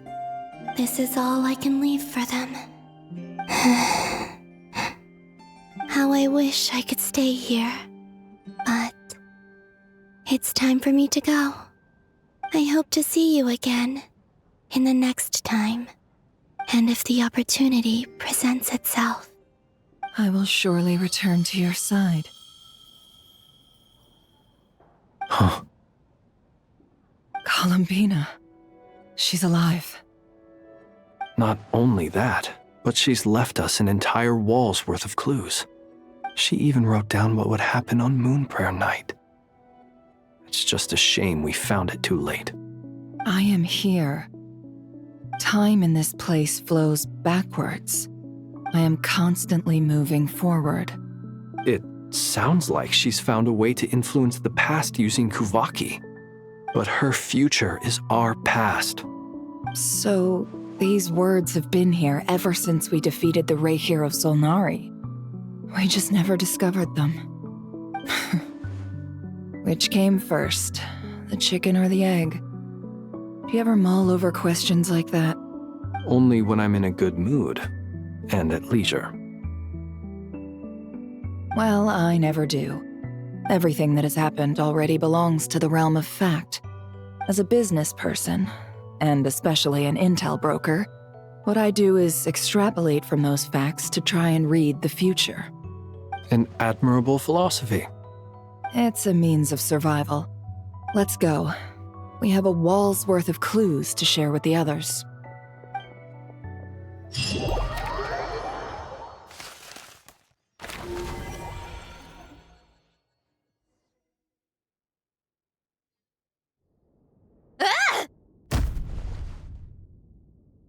It appears that the Doctor's energy signature has changed to something similar to Kuvaki, but not like the Kuvaki we're used to.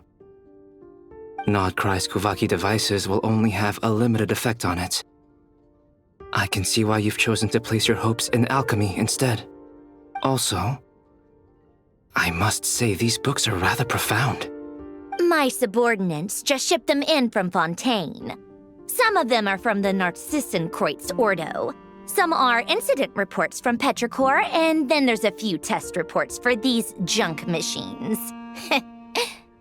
Additionally, after some further scanning, I've discovered something extremely annoying. What's that?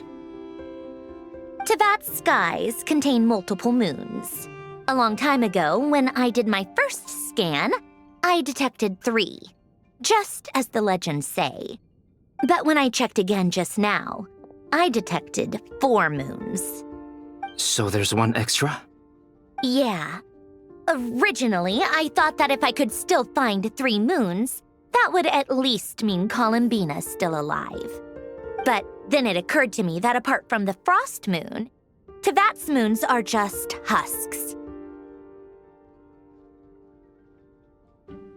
And husks surely shouldn't show up in the scan, since they're not alive. It's weird, isn't it? If we can't even distinguish between a dead and a living moon, how are we supposed to know whether a moon goddess is still alive? Or does this mean that the moon marrows are equivalent to the moons themselves? It's certainly possible. In which case, the 4th moon you detected may be Dottore's artificial creation. So he wasn't bluffing. He really built his own moon marrow. Ugh! I'm so mad right now! It's easy to get overwhelmed when you have too much on your plate. Maybe you need to relax. Perhaps try going for a walk, or simply take a few deep breaths. Nothing can calm me down at a time like this. I need more time, and I need progress.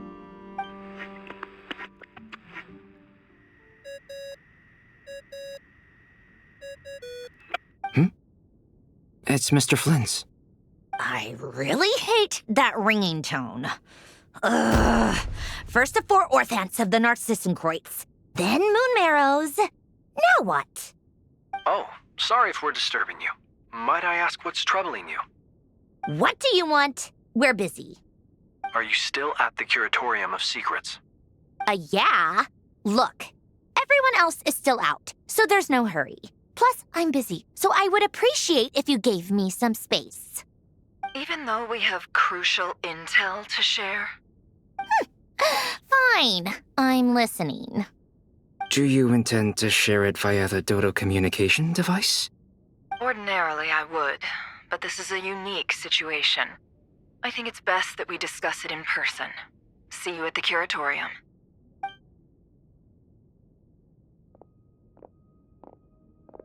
All right then.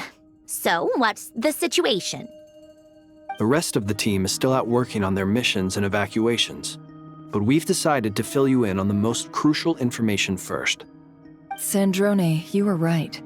Columbina is most likely still alive.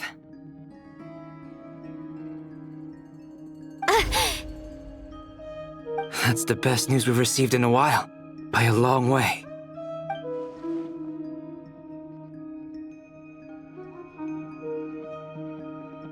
Random locations. Appearing in reverse order? Are you serious? So not dying isn't enough for the moon goddess, huh? She has to show off too. Anyway, does this mean we can deduce her condition from the moon marrows? Miss Sandrone, there's nothing wrong with simply admitting that you're happy to hear the good news. I'm not. And she's the least of our problems. We're facing a huge crisis. If she can't control the flow of time in there, she's just gonna keep moving backwards. Different points in time won't intersect, and she'll never find a way out. Let's say life begins with a drop of water. When did time begin? The moment this planet came into being? No, that's not right. Her final destination would be the moment at which the space she is in was created. But it doesn't seem like we can influence that space from the outside world. So how can we help her? Also, if she's alive, Rerir and Thalindis might be too. But as far as we know, neither of them have come back out. That space may not have an exit at all. I'm afraid I must concur with Miss Nefer in this. Can't exactly argue with that. Let's leave it there for now. I've taken notes on everything you said. Will it help with your research? I doubt it's gonna help with breaking Dottore's energy fields. But who knows when it might come in handy. Better to have it all written down than try to remember everything when I need it. All right, I need to get back to my research. Mr. Albedo has made a lot of suggestions that will require my undivided attention. Sure, I'll stay here. I have things to work on.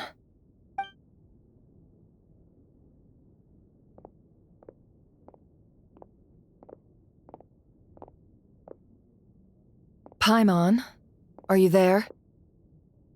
Oh, right. She went with Varka to Natlan, didn't she? Good thing we've moved her and the Traveler's luggage in here. Speaking of the Traveler, where could they be? There's a note from Paimon. Paimon here. Not in at the moment, but if anyone needs to borrow her stuff or the Travelers, go ahead and help yourself. Paimon won't be mad. Also, Traveler, if you get back before Paimon, make sure to get some rest. Paimon misses you a lot, but put your health first, all right?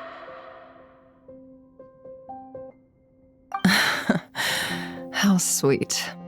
Well, since you offered, Paimon, don't mind if I do.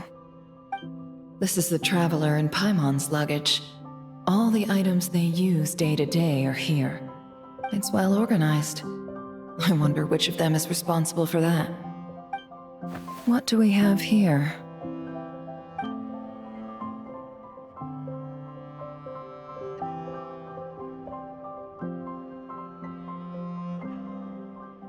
The camera captured a special moment that can only occur between people who are close to one another. You can really sense how the photographer feels about their subject. I wonder why this picture was placed outside. Is it because Paimon recently looked at it?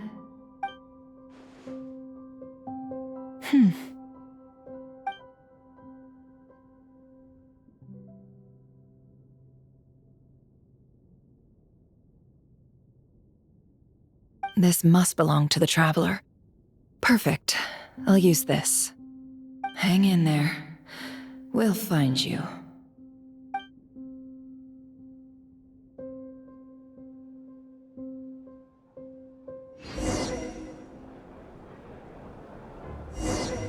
Polonia. Search keyword world formula and bring me all relevant books.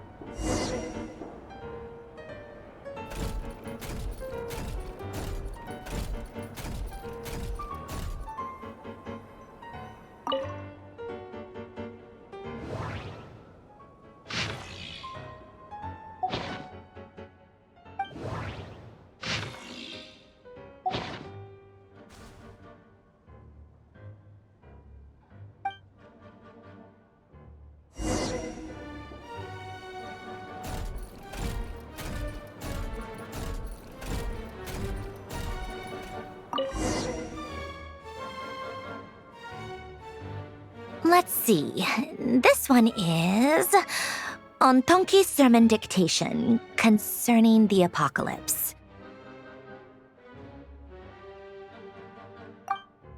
I believe that the correct term for this is Fortuna. This was an ancient Remorian technology, a wisdom unparalleled.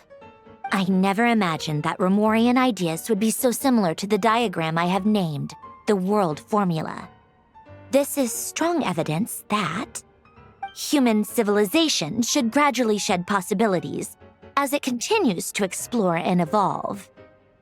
The end of humankind may well be upon us right now. The sparks of civilization shall run out unless we consider introducing variables from outside the system. Variables. Surely that can only mean one thing. Descenders? Dottore likely captured the Traveler because of his descender status. But the Three Moons' authority comes from the world itself. Why would Dottore need anything beyond that? Where does this variable factor in? The world formula calculates the fate of an entire world. Introducing a variable would therefore give us...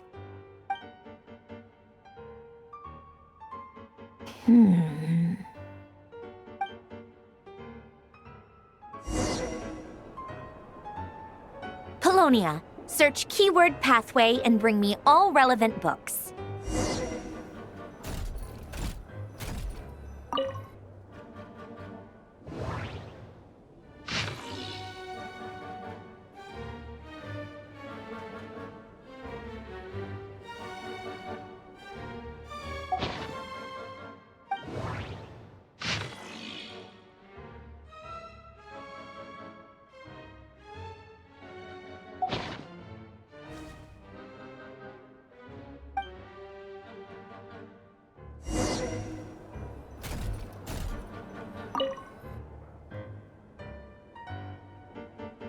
Otonki Sermon Dictation. Explications on the Chemical Marriage. These titles are pretty esoteric. Observe and compute the pathway displayed in the guidance diagram. Deconstructing and reversing its effects could generate potential ideas. So, it's one of Renee's draft lectures. Deconstructing the pathway. I suppose that could lead to a breakthrough.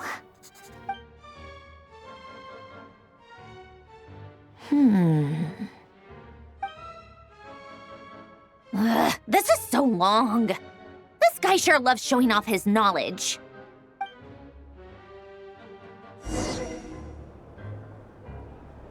Polonia. Search keyword tree model and bring me all relevant books.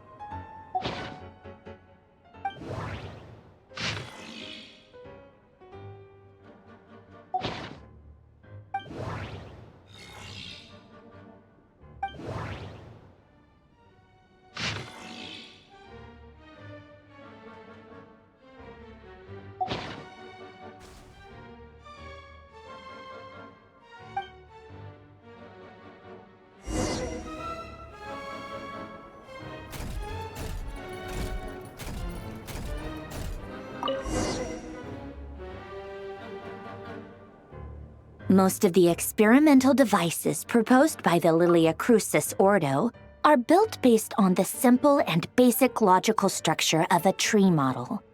Lilia Crucis. Guess they were trying to cover up the name of the Narcissenkreuz Ordo? When Duke St. Germanus departed, he said, "It seems that there's no going back." Alas, he is only a genius when it comes to machines. In all other things, he is but ordinary. Excuse me? I'm sorry. That's just ridiculous. What kind of book is this? Great Detective Herlock, the Alchemist and the Clockwork Saint? Isn't this a novel? Come on. Still, the author swears that they knew Renee well. Whatever. I guess it's not beyond the realms of possibility that Renee would say nonsense like that on occasion. Memory, wishes, souls, and persona. Frankly, this sounds more like occultism, but if Albedo vouches for it, I suppose there must be some alchemical basis to these techniques. The way Alain Guillotin saw it, the world was comprised of machines. The universe needed machines, and thus his technologies were created. That's why I was born. René, his full name was René de Petrichor, if I recall correctly. Sounds like he and the town must be intricately connected. That place was also the source of most of our information regarding Remurian civilization. Seems like some of his projects were based on their technology. The cutting of souls and storing them in vessels. These seemingly unrelated techniques underpinned René's research. Assuming that the 4 orthants correspond to alchemical categories. The chemical marriage model? Alain would have scoffed at that. He never would have let those theories or parameters anywhere near his mathematical formulas.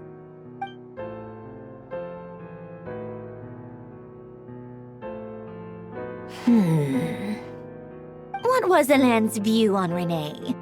I know he mentioned the name, albeit very rarely. Oh, now I remember. Alain's old notes are here too. They mentioned René once. René seemed most out of sorts when he spoke to me. A lack of sweet foods has dulled his mind, I should think. Either way, his words are not to be believed. Yep, that sounds like Alain. My subordinates actually did a half-decent job digging out all these materials. Makes a change. Good for them. Some of Alain's old files are completely consistent with these records. He must have gotten them from the Tower of Gestalt. I never knew he got his hands on René's records that early. He may have kept them, but he never even attempted to use them. Didn't believe a word they said. Come to think of it, René's world formula was filled with calculations of constants. That shows he believed that the fate of the world to be predetermined. As for Alain... it's been too long. I forget what he said. What would he have said? A guy like him, fervent believer in machines, but not headstrong enough. The world can be changed. It is worth persevering. Yes, that's how he used to think at least. He created that procedure to save this world. Yet the scale of the world's fate proved too enormous. The result was beyond his ability to calculate. He died having never seen the outcome. And there I was, left behind in the ashes of his dreams. Did you really never take a close look at René's research? Or did you read it but deem his philosophy incompatible with your model? The very thought of trying to incorporate his ideas probably made you feel sick to the stomach. Well, don't worry, because there's a whole new category of lunatic in town. Next to Dottore, every other madman looks sane. You once asked me what I wished for. Should have asked him instead. He's the one pining for things you'd sooner die than witness.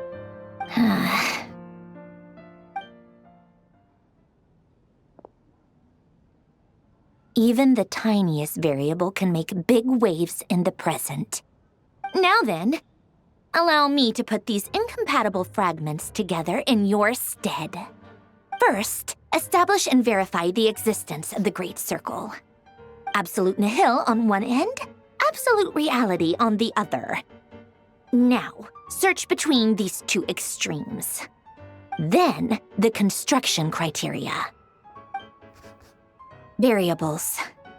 The sparks of civilization shall run out unless we consider introducing variables from outside the system. Input variables. Traverse the world, space-time, and civilization. Then extract the essential nodes from the records to determine which variables they point to.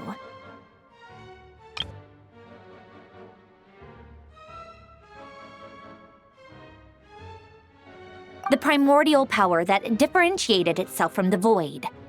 The power of light. Yes, light. Records. Hyperborea. This is horrendously complicated. After all that, I'm still missing a few variables. I need to think this through again. How do you think it looks, Polonia? Like the frenzied scrawlings of a madwoman? Fine, keep it to yourself. It's not like you can talk anyway. I'll assume you gave it a passing grade. I jest. But true madness does often start with trying to save the world. What would Arlecchino and Columbina think if they saw this incomprehensible hen scratch? They'd probably have me institutionalized. So would Rosaline. She's been dead for a while now. When I close my eyes and think back, I can still see her face. And that enormous dress she used to wear. Such a bizarre choice. What possessed her? Oh, and the clack-clack of those heels used to drive me insane. No one's asking me, obviously, but I hope you all know that I never wanted to save the world. I'm not crazy. I don't have delusional ambitions, and that's a clinical fact. The world needs a solution, but I don't need the world's validation. It's the world begging me for answers, not the other way around.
Oh, cookies to go with the tea.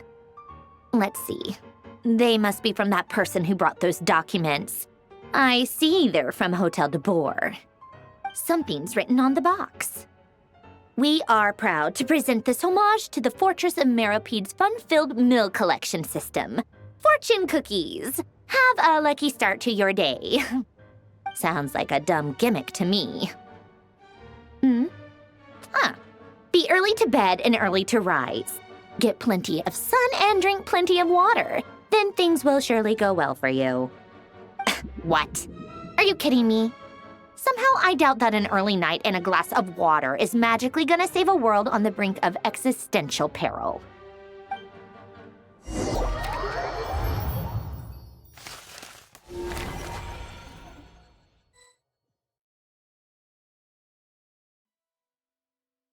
Lady Arlecchino, word has reached us that Lady Marionette's troops are all in position. They are ready to act as soon as the order is given.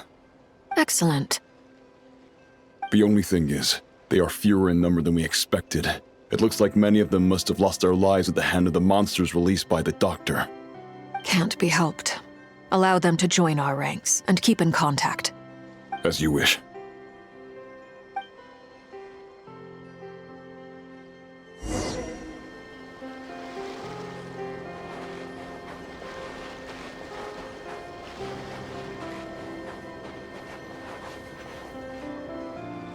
It's been a while, Arlecchino. You look well. Did Dottore really have to build his lab right on the sole path between Snezhnaya and Nod Krai? Had to go on a huge detour to stay out of its line of sight. Sounds like an arduous journey. I assume you've brought word from Her Majesty? Of course, all part of the job. Firstly, the Tsaritsa has authorized Fatui Internal Affairs to review Dottore's case. They will reach a formal verdict on whether he has turned traitor and whether he poses a threat to Snezhnaya. While they're working on that, I've been ordered to come and receive the refugees from Nod Krai. They are nearby. My team will escort you to them shortly. Great. Aside from that, Her Majesty has a message for you and Sandrone personally. Huh? Where is Sandrone? She stayed behind to work since I was making the trip anyway. It seemed sensible to have one person on standby at base while the other came out to meet you. All right, guess that's just how she rolls. In that case, tell her that the Tsaritsa's decree this time is pretty awesome sounding. I think she'll like this one. Still, I wonder what... Wait, what's that? Did one of our troops turn into a monster? Take him out.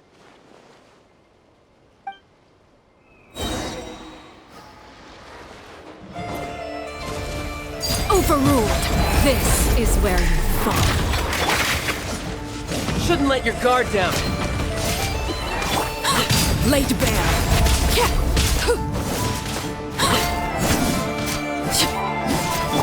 You're mine. You've gotten stronger, Arlecchino. Nice. Stop that right now. I appreciate the praise, but I am not fighting you today. I knew it.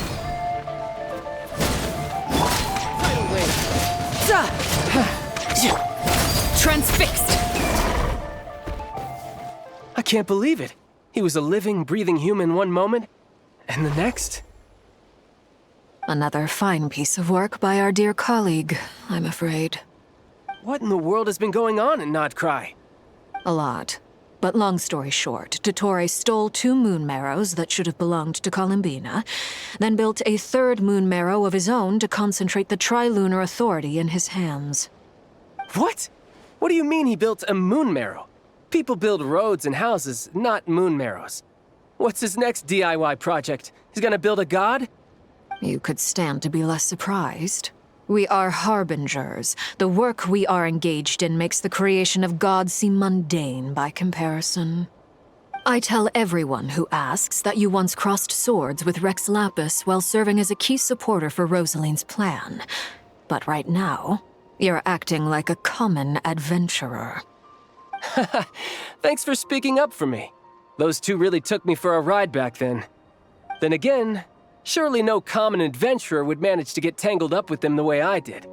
That's gotta count in my favor, right?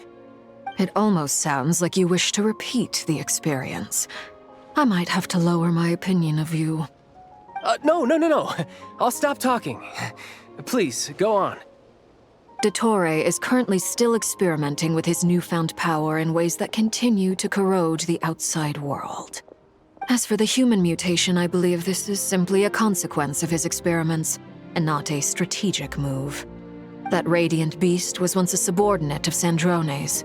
I suspect he was only allowed to live so that he could become an experimental subject. Also, those of us who fought Dottore have been afflicted with a curse. As such, I cannot leave Nod Krai. This is so much worse than I thought. No wonder Her Majesty's decree is so extreme. While these exceptional circumstances persist, the Harbingers are hereby authorized to use unilateral executive powers. Should Dottore pose a threat, Arlecchino and Sandrone are permitted to eliminate him. My thanks to Her Majesty. I will pass these good tidings on to Sandrone. Her Majesty has also declared that she will refrain from launching an attack on the now evacuated Nod Krai due to the presence of unretrieved research material. A wise decision. By the way, how's my old partner doing? I'm assuming they're with you? Partner? You mean the Traveler? I'm afraid I have bad news. He was captured after our failed assault on Dottore's lab. His whereabouts are currently unknown. What? Why? Since when does Dottore have a bone to pick with him? That is indeed the question. I'm not sure he does. He must have some other goal in mind. This won't do. I have to rescue him. You can't. We have no idea where the Traveler is. What am I supposed to do then?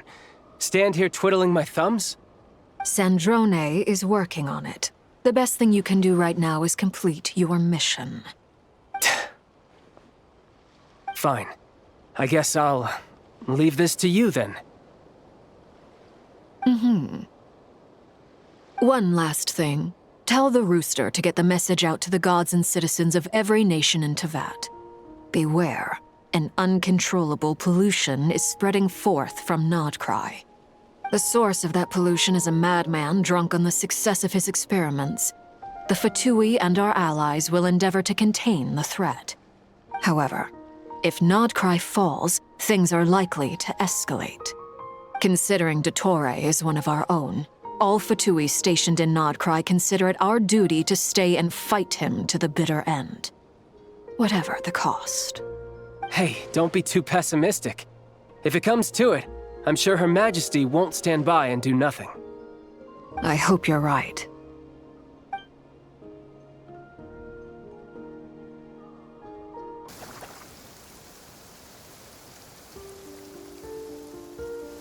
You're right on time.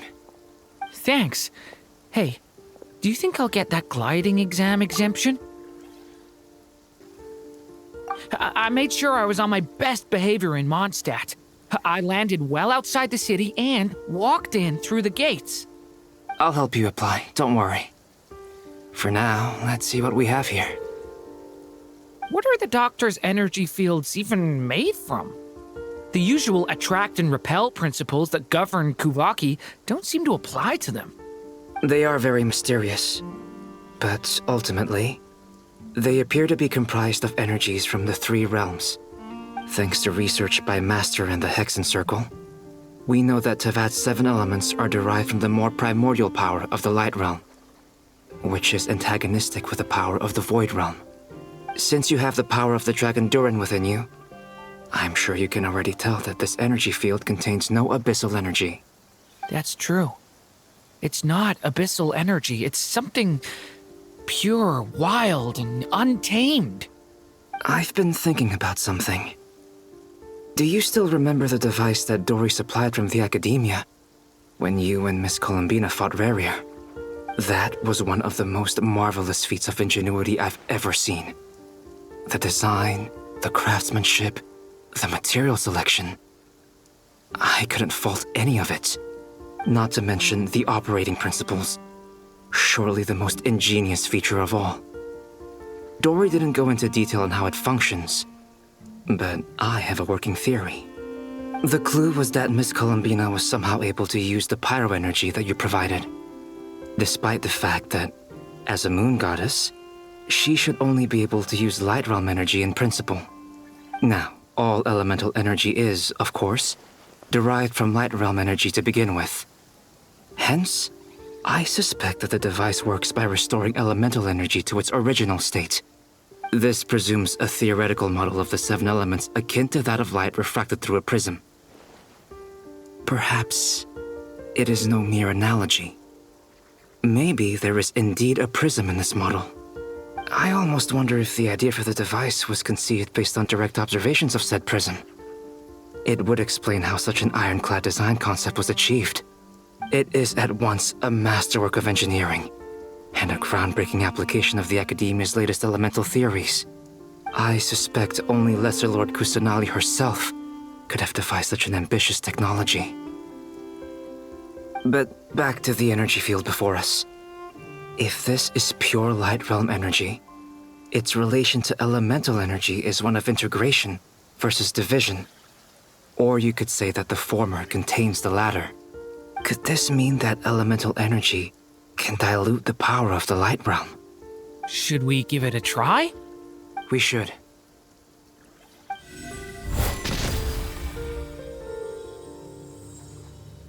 Ha!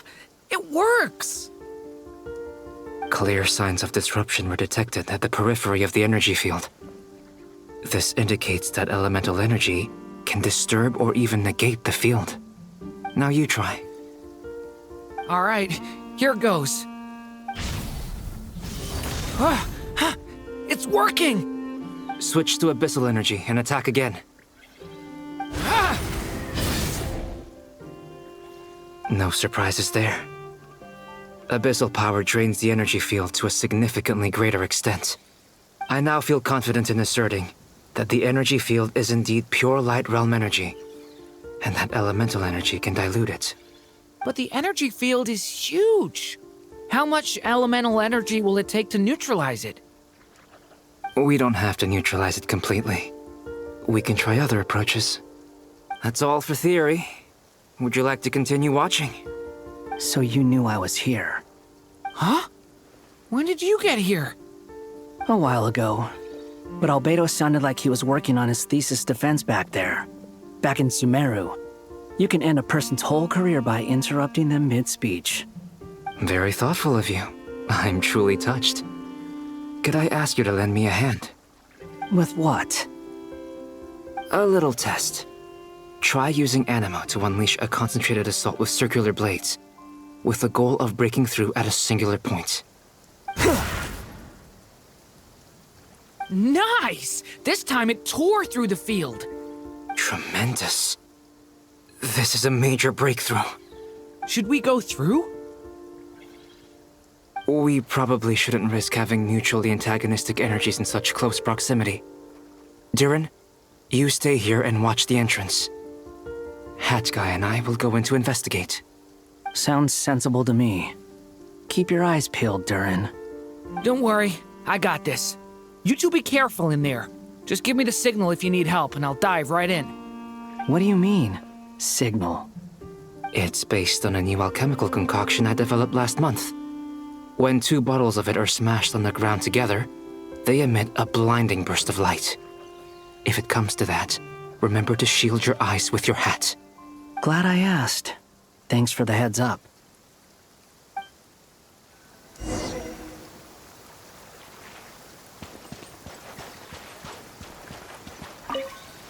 Like I thought.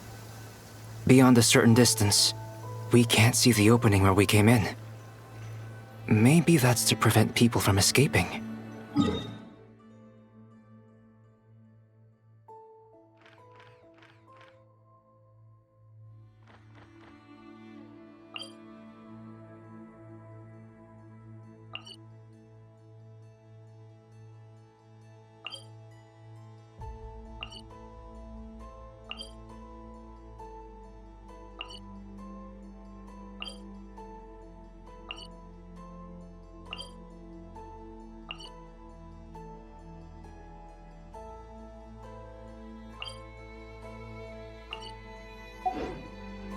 Sounds like Dottore's style to me.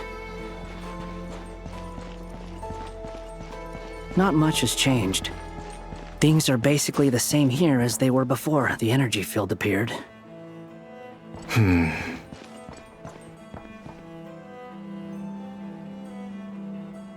They have no heartbeats and they're not breathing. We can only assume they're dead. But there are no visible wounds. Also, there's an animal squatting next to each body. It's watching us. That's not an animal's gaze. What are you trying to tell us?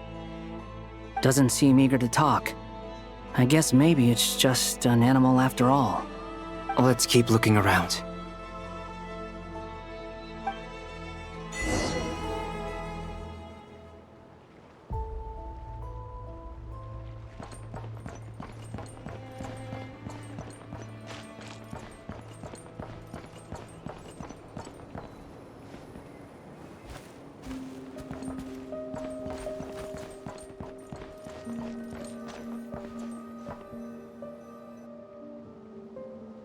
Same situation everywhere.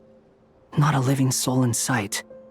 Just countless bodies with animals standing watch over them. Well, I think we can safely rule out the possibility that they're all pets.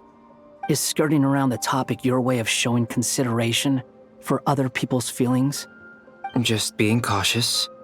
I don't doubt that you can handle the truth.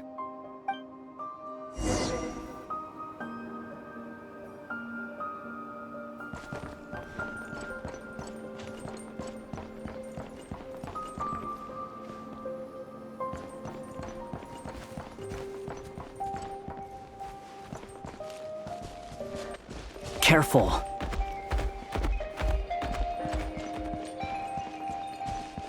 Please, help us. Please. Over there, I hear a voice.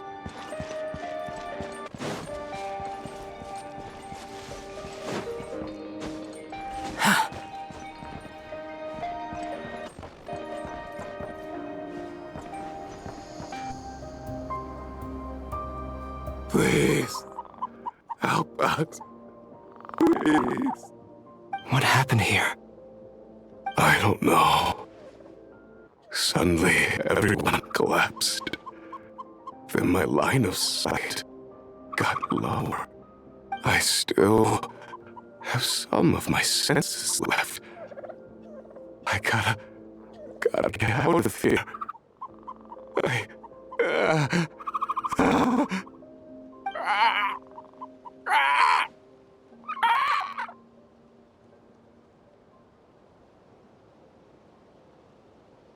It looks like there's a huge experiment going on inside this energy field. Maybe each energy field is its own giant experiment. Vile. He's swapping human minds with those of animals. Even without the other circumstances, this would be an extremely radical experiment. Those people may have lost their sense of selves, but they are not fully animals either. If they were, they would have left. But instead, their instincts are driving them to remain by their dead bodies. We should go. No sense in sticking around here longer than we need to. Agreed.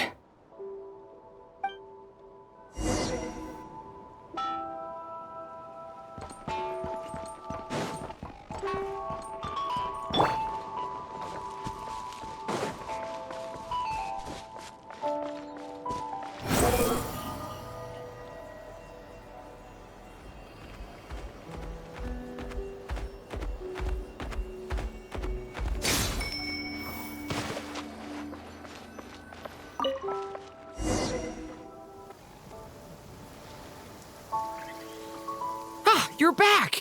Everything okay? We saw some things that take a strong stomach. Otherwise, we're fine. We should share our findings with the others.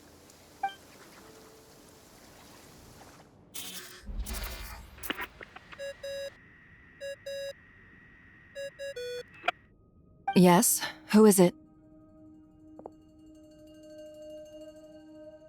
Miss Nefer, it's me, Albedo. We found a way to break through the energy fields.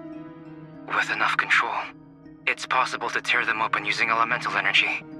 Also, we managed to take a look inside. Dottore is carrying out his cruel experiments on an immense scale. Any residents who have failed to evacuate in time will likely meet a grisly end. Sounds like he's living down to our expectations. Might I ask how things are proceeding on your end? I'm just about to get started. I'll be in touch once I have a result. Understood. Stay safe. I will.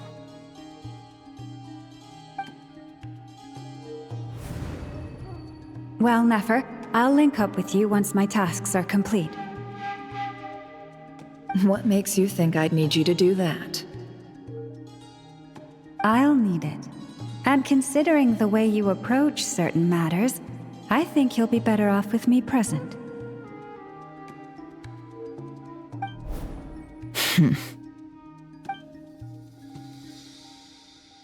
Let's begin. Entering simulation mode. A vast wasteland. Is this the Traveler's inner world? I was expecting something more vibrant, to be honest. Wait, someone's there. What are you looking at? In that case, I'll look at it with you. I want to know all about everything you've seen and experienced. Is there somewhere I should return to? Or should I stay here and be the hero everyone says I am? I don't dislike my current life. Roaming the land, fighting battles, accomplishing missions, earning a living, looking after Paimon. It's not so bad. I guess the only thing that's missing is that you're not here with me. This is the conscious layer, which contains a person's true feelings. It is filled with both longing and kindness. I suppose anyone who lives long enough ends up wishing for someone who can't be there. Maybe it's the only way we can feel truly alive. Time to delve a little deeper.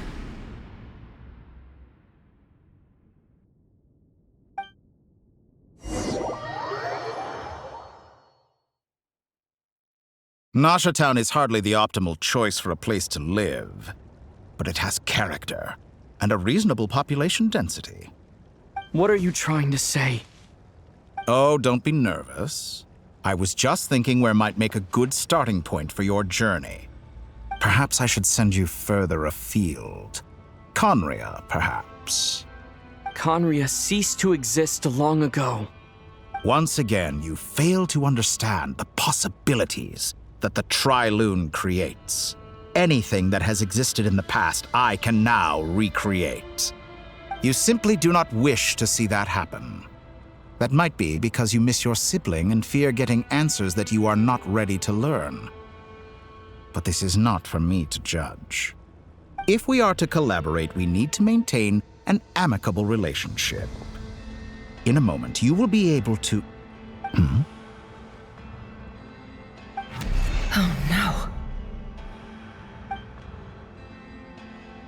What are you...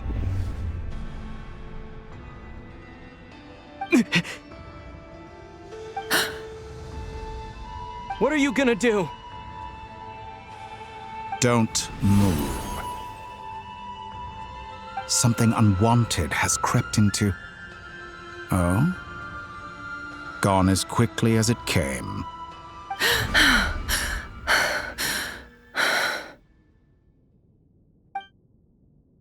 Did you save me? If I hadn't cut the connection, Dottore might have caught you from the other side and destroyed you. This was a good idea, but once is plenty.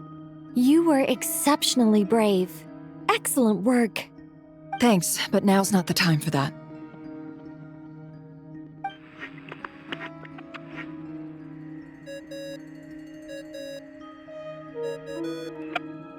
Albedo speaking. I think I know where he is. What is this endless darkness? I can't see anything, even though my eyes are wide open. But why? What happened? Ah, sorry about that. I take it you didn't notice. Just now, a friend of yours took a little peek into your mind. Could it be Nefer? How did she do it? Did she use something as a medium to connect to me? Do you think she's aware of your current circumstances?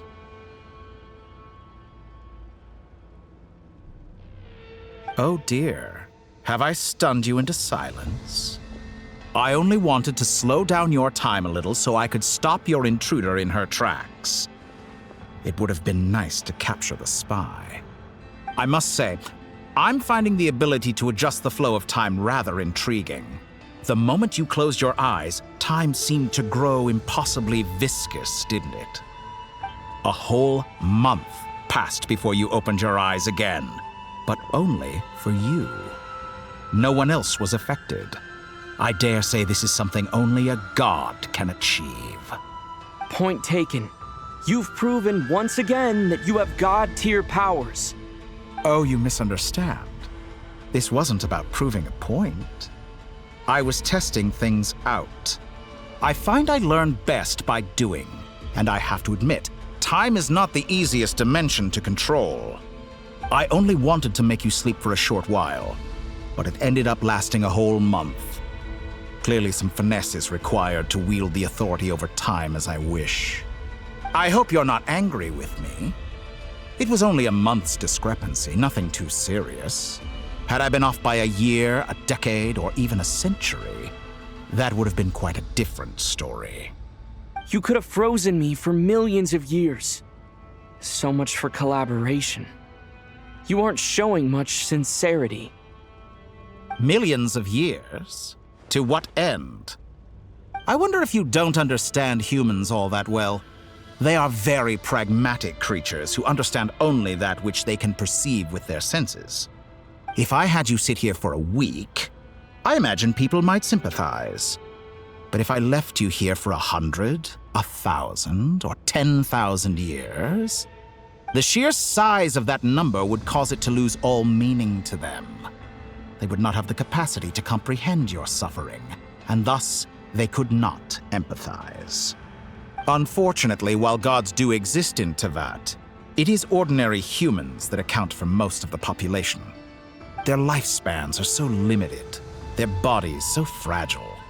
Did you ever really hope that they could begin to understand someone like you? Your long life and unique origins make you fundamentally different from them. How long will it be before they start to treat you like the alien you are? Before you are ostracized, outcast? Alien? Even I feel bad for you sometimes. This world has made you into a slave. So many times you have served its will, and not once have the powers that be ever thought to grant you the one simple thing you wish for. You have been treated most unfairly. I can change that. I will grant you special privileges and give you back the status you rightly deserve as a descender.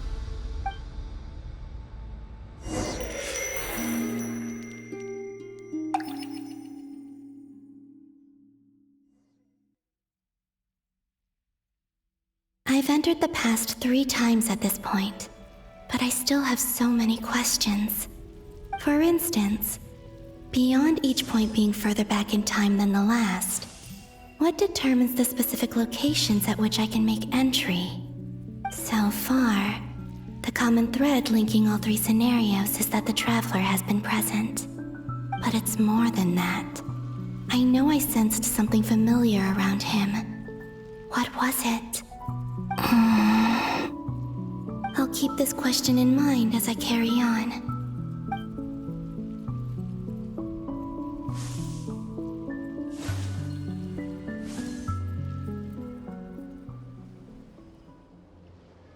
Humans, you never change. Always trying to use powers you neither comprehend nor control. This looks like Star Sand Shoal. Was this before Rerir regained his physical form?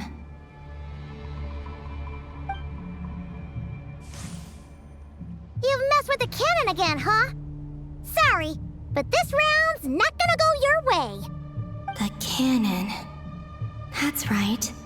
I was at Silver Moon Hall and I sensed an abnormal Kuvaki fluctuation coming from Nasha Town. And right after that, came an ominous power emanating from Star Sand Shoal. My body was once torn into countless pieces and hurled into the swirling chaos of time itself. But even so, my life and will were not extinguished. I wonder if I could try to prevent his resurrection. But how would I do it? What can I do, here and now? Traveler! Behind you! Look at that light!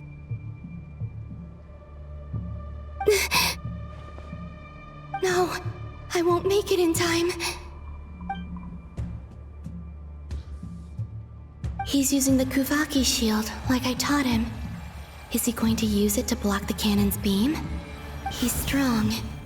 I'm sure he can manage. But the force released when the beam impacts the shield might lead to collateral damage. EC Island. The Frost Moon Scions will be exposed to lethal levels of Kuvaki. A question, if I may, kind Miss Columbina. When the cannon's Kuvaki beam was deflected earlier, I saw several bolts of energy streak toward Hisi Island, only to be blocked. Did you also have a hand in that? Maybe that really was me after all. Well, future me. But I don't know if I have enough power left. Siki sato pasa sax, sniti ipotuftos. There's no time. Osestikos paratin tiram to risuiku, to pirto aithion feraton. I have to make it. Oh, Frost Moon. Oh, great land. Oh, slumbering moonlight of Nod Krai. If you can hear me, if you can sense my call, then please, heed me once more!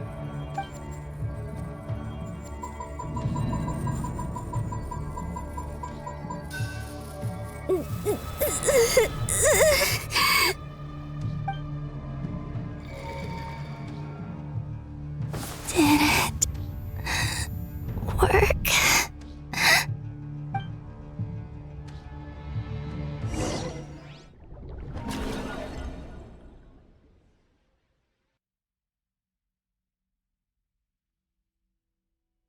Hey, wake up. Hey, did you hear me? Columbina, I said wake up. Now? Oh, good morning, Sandrone.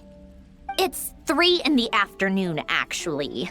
And could you kindly not use my quarters as your personal nap room next time? Aw, but I feel so safe here. And your coffee, right? It's so bitter, but it smells lovely. It's like you were raised by wolves in a forest or something. What did you drink growing up? Grass tea? The Frost Moon Scions certainly led a more frugal existence than the Fatui. Then I'll bet you've never eaten one of these before. It smells delicious. That's because it's a Fontanian recipe. I had a little free time today, so I made a batch. Rosaline will be here shortly, but if you really can't wait, I guess you can go ahead and... Hey, at least let me finish before you start eating! Did the Frost Moon Scions not teach you basic table manners? Or did the rules not apply to you because you're the high and mighty moon goddess? These are so tasty. Of course they are. I made them. I was worried they might contain traces of machine oil. What?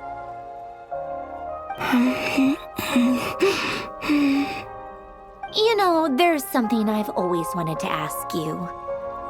Why did you leave your old home and join the Fatui? I mean, I'm sure their food was awful. But there's gotta be more to it than that. Well, life there didn't go quite how I imagined. What were you expecting? You're a god. Your followers are gonna make some demands of you, right? Surely you can just answer a few prayers here and there in return for the free food and drink. How bad can it be? Well, would you help other people just for free food and drink? The doctor told me that you were created by a great mechanic, Lord something Fisher. The Lord Artificer. Ugh, some people can't keep their mouths shut. Oh, Lord Artificer. And didn't he have something to do with the, narcissist? Narcissenkreuz Ordo. Yes, that was it. Narcissenkreuz Ordo. So, would you try to fulfill their wishes? You must be joking. I wouldn't go even if they paid me. I don't even know them. Exactly. Well, I felt the same way. I did not know the people who made demands of me. What do you know? We're on the same page for once. In his later years, Alan did ask me if there was anything I wanted to do. If I had any wishes of my own. Well, I don't. And I'm not in any mood to fulfill someone else's either. Who's Alain? He was the... You know what? Never mind. You're not gonna remember. Anyway, the point I'm trying to make is, neither of us is the self-sacrificing type. Let me ask you this. What sort of place would you like to live in, if you could choose? A place where people don't ask me for things I cannot give them. Where they don't worship me, or fear me, but just want to chat with me like a normal person. I'd also like the freedom to come and go as I please. And ideally, it would be somewhere with the smell of coffee and snacks. Not to burst your bubble, but no such place exists in the world. Now, take your snacks and scram.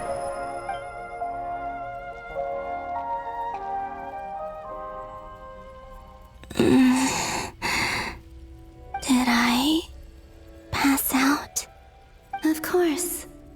I'm back here again. I dreamed of events from my past. Sandrone. Traveler. I miss you all so much. Back there. I guess I managed to harness all the Kuvaki energy on Hisi Island. But how did I do it? Time is flowing backwards here, and I can use that familiar power to enter the world of the past. That mystery ally everyone talked about. It was me all along. I can sense that there isn't much more power remaining up ahead. What lies at the end of all of this? Will time keep flowing into the past? And will I ever find my way back?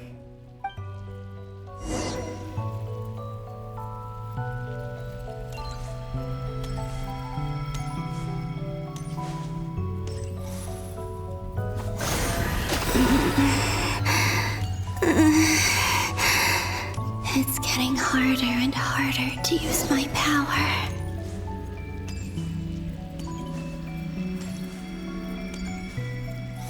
I'm no match for the Abyss in this state.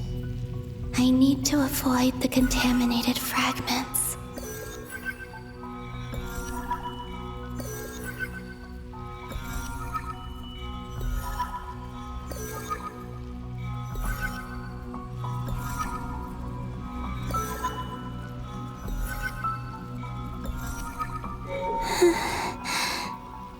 Time to go. I wonder where I'll find myself this time.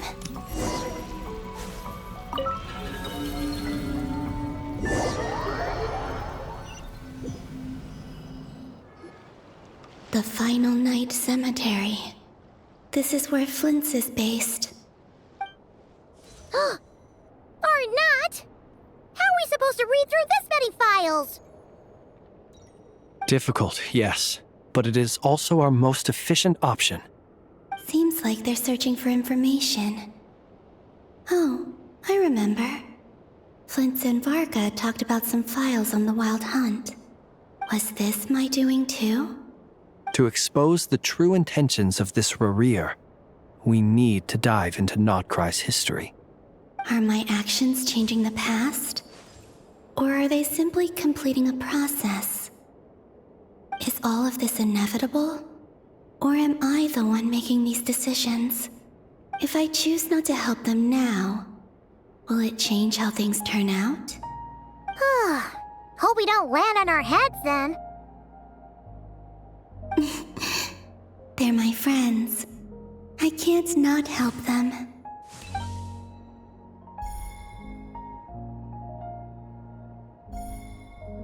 Ghost! And the other one was... here. Hey! Another file's moving!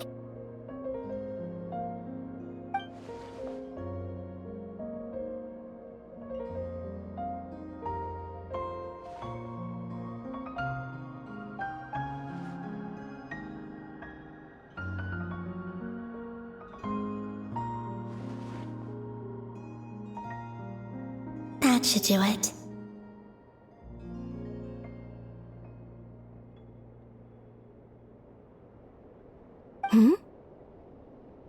Luanatar? You can sense my presence? Wait!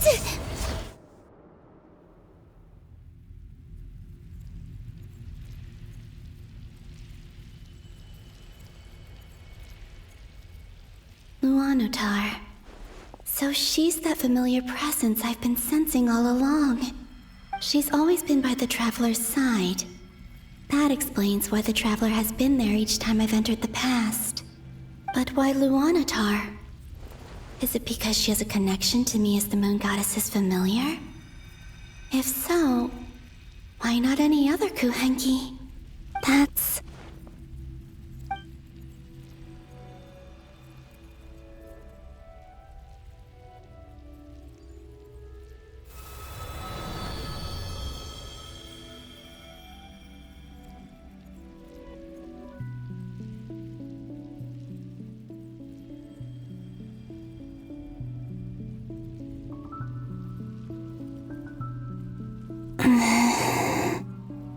I cannot sense any power up ahead. Just a void, stretching out into infinity. This is likely my final chance to enter the past. It's now or never. I have to find a way back.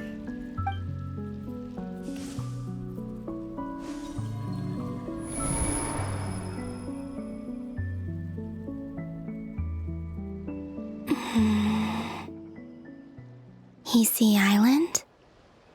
How far back in time is this?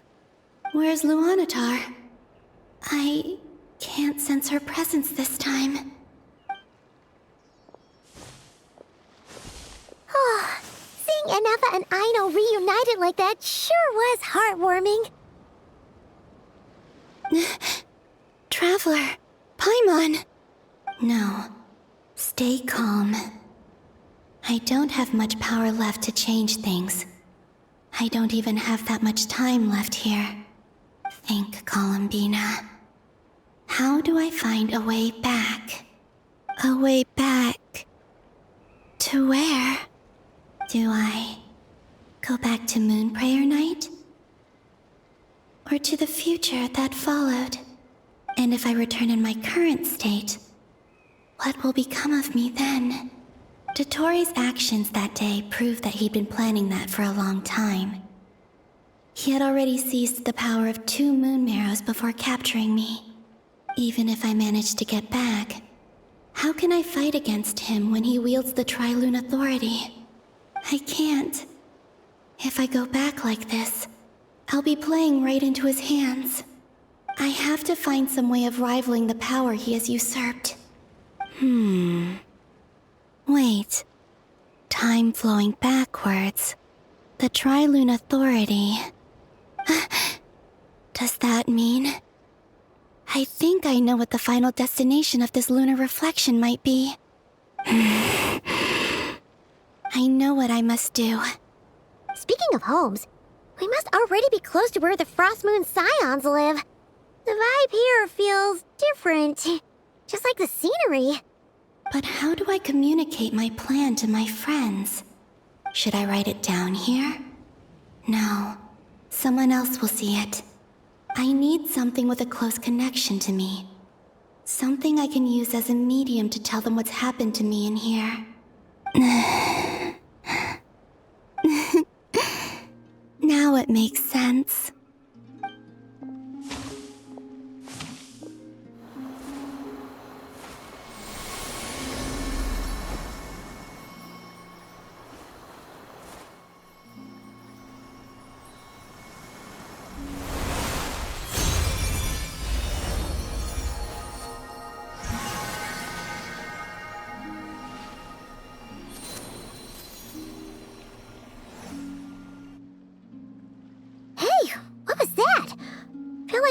sort of breeze blew by, and then the petals suddenly turned into... Huh? It was I who brought Luanatar into being. I gave up a piece of my own soul to create her.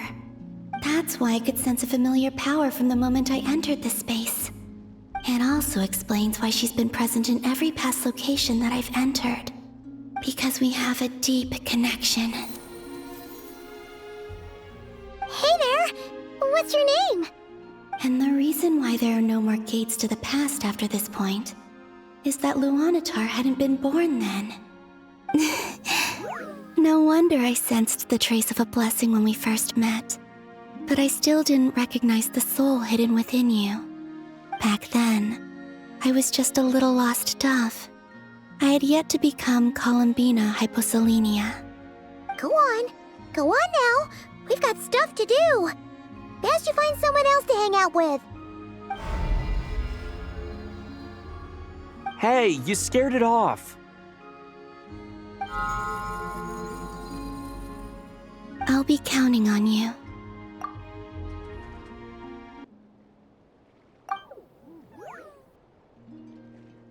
Remember to stay by the traveler's side, guide him, and help him in my stead. Oh, and bring him to the garden where the moon prayer blossoms grow. There's a little lost dove there who will need his help.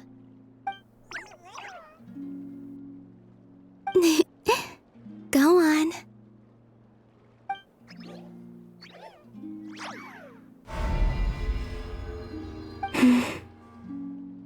You too. Go and live your story. As for mine must go in a different direction.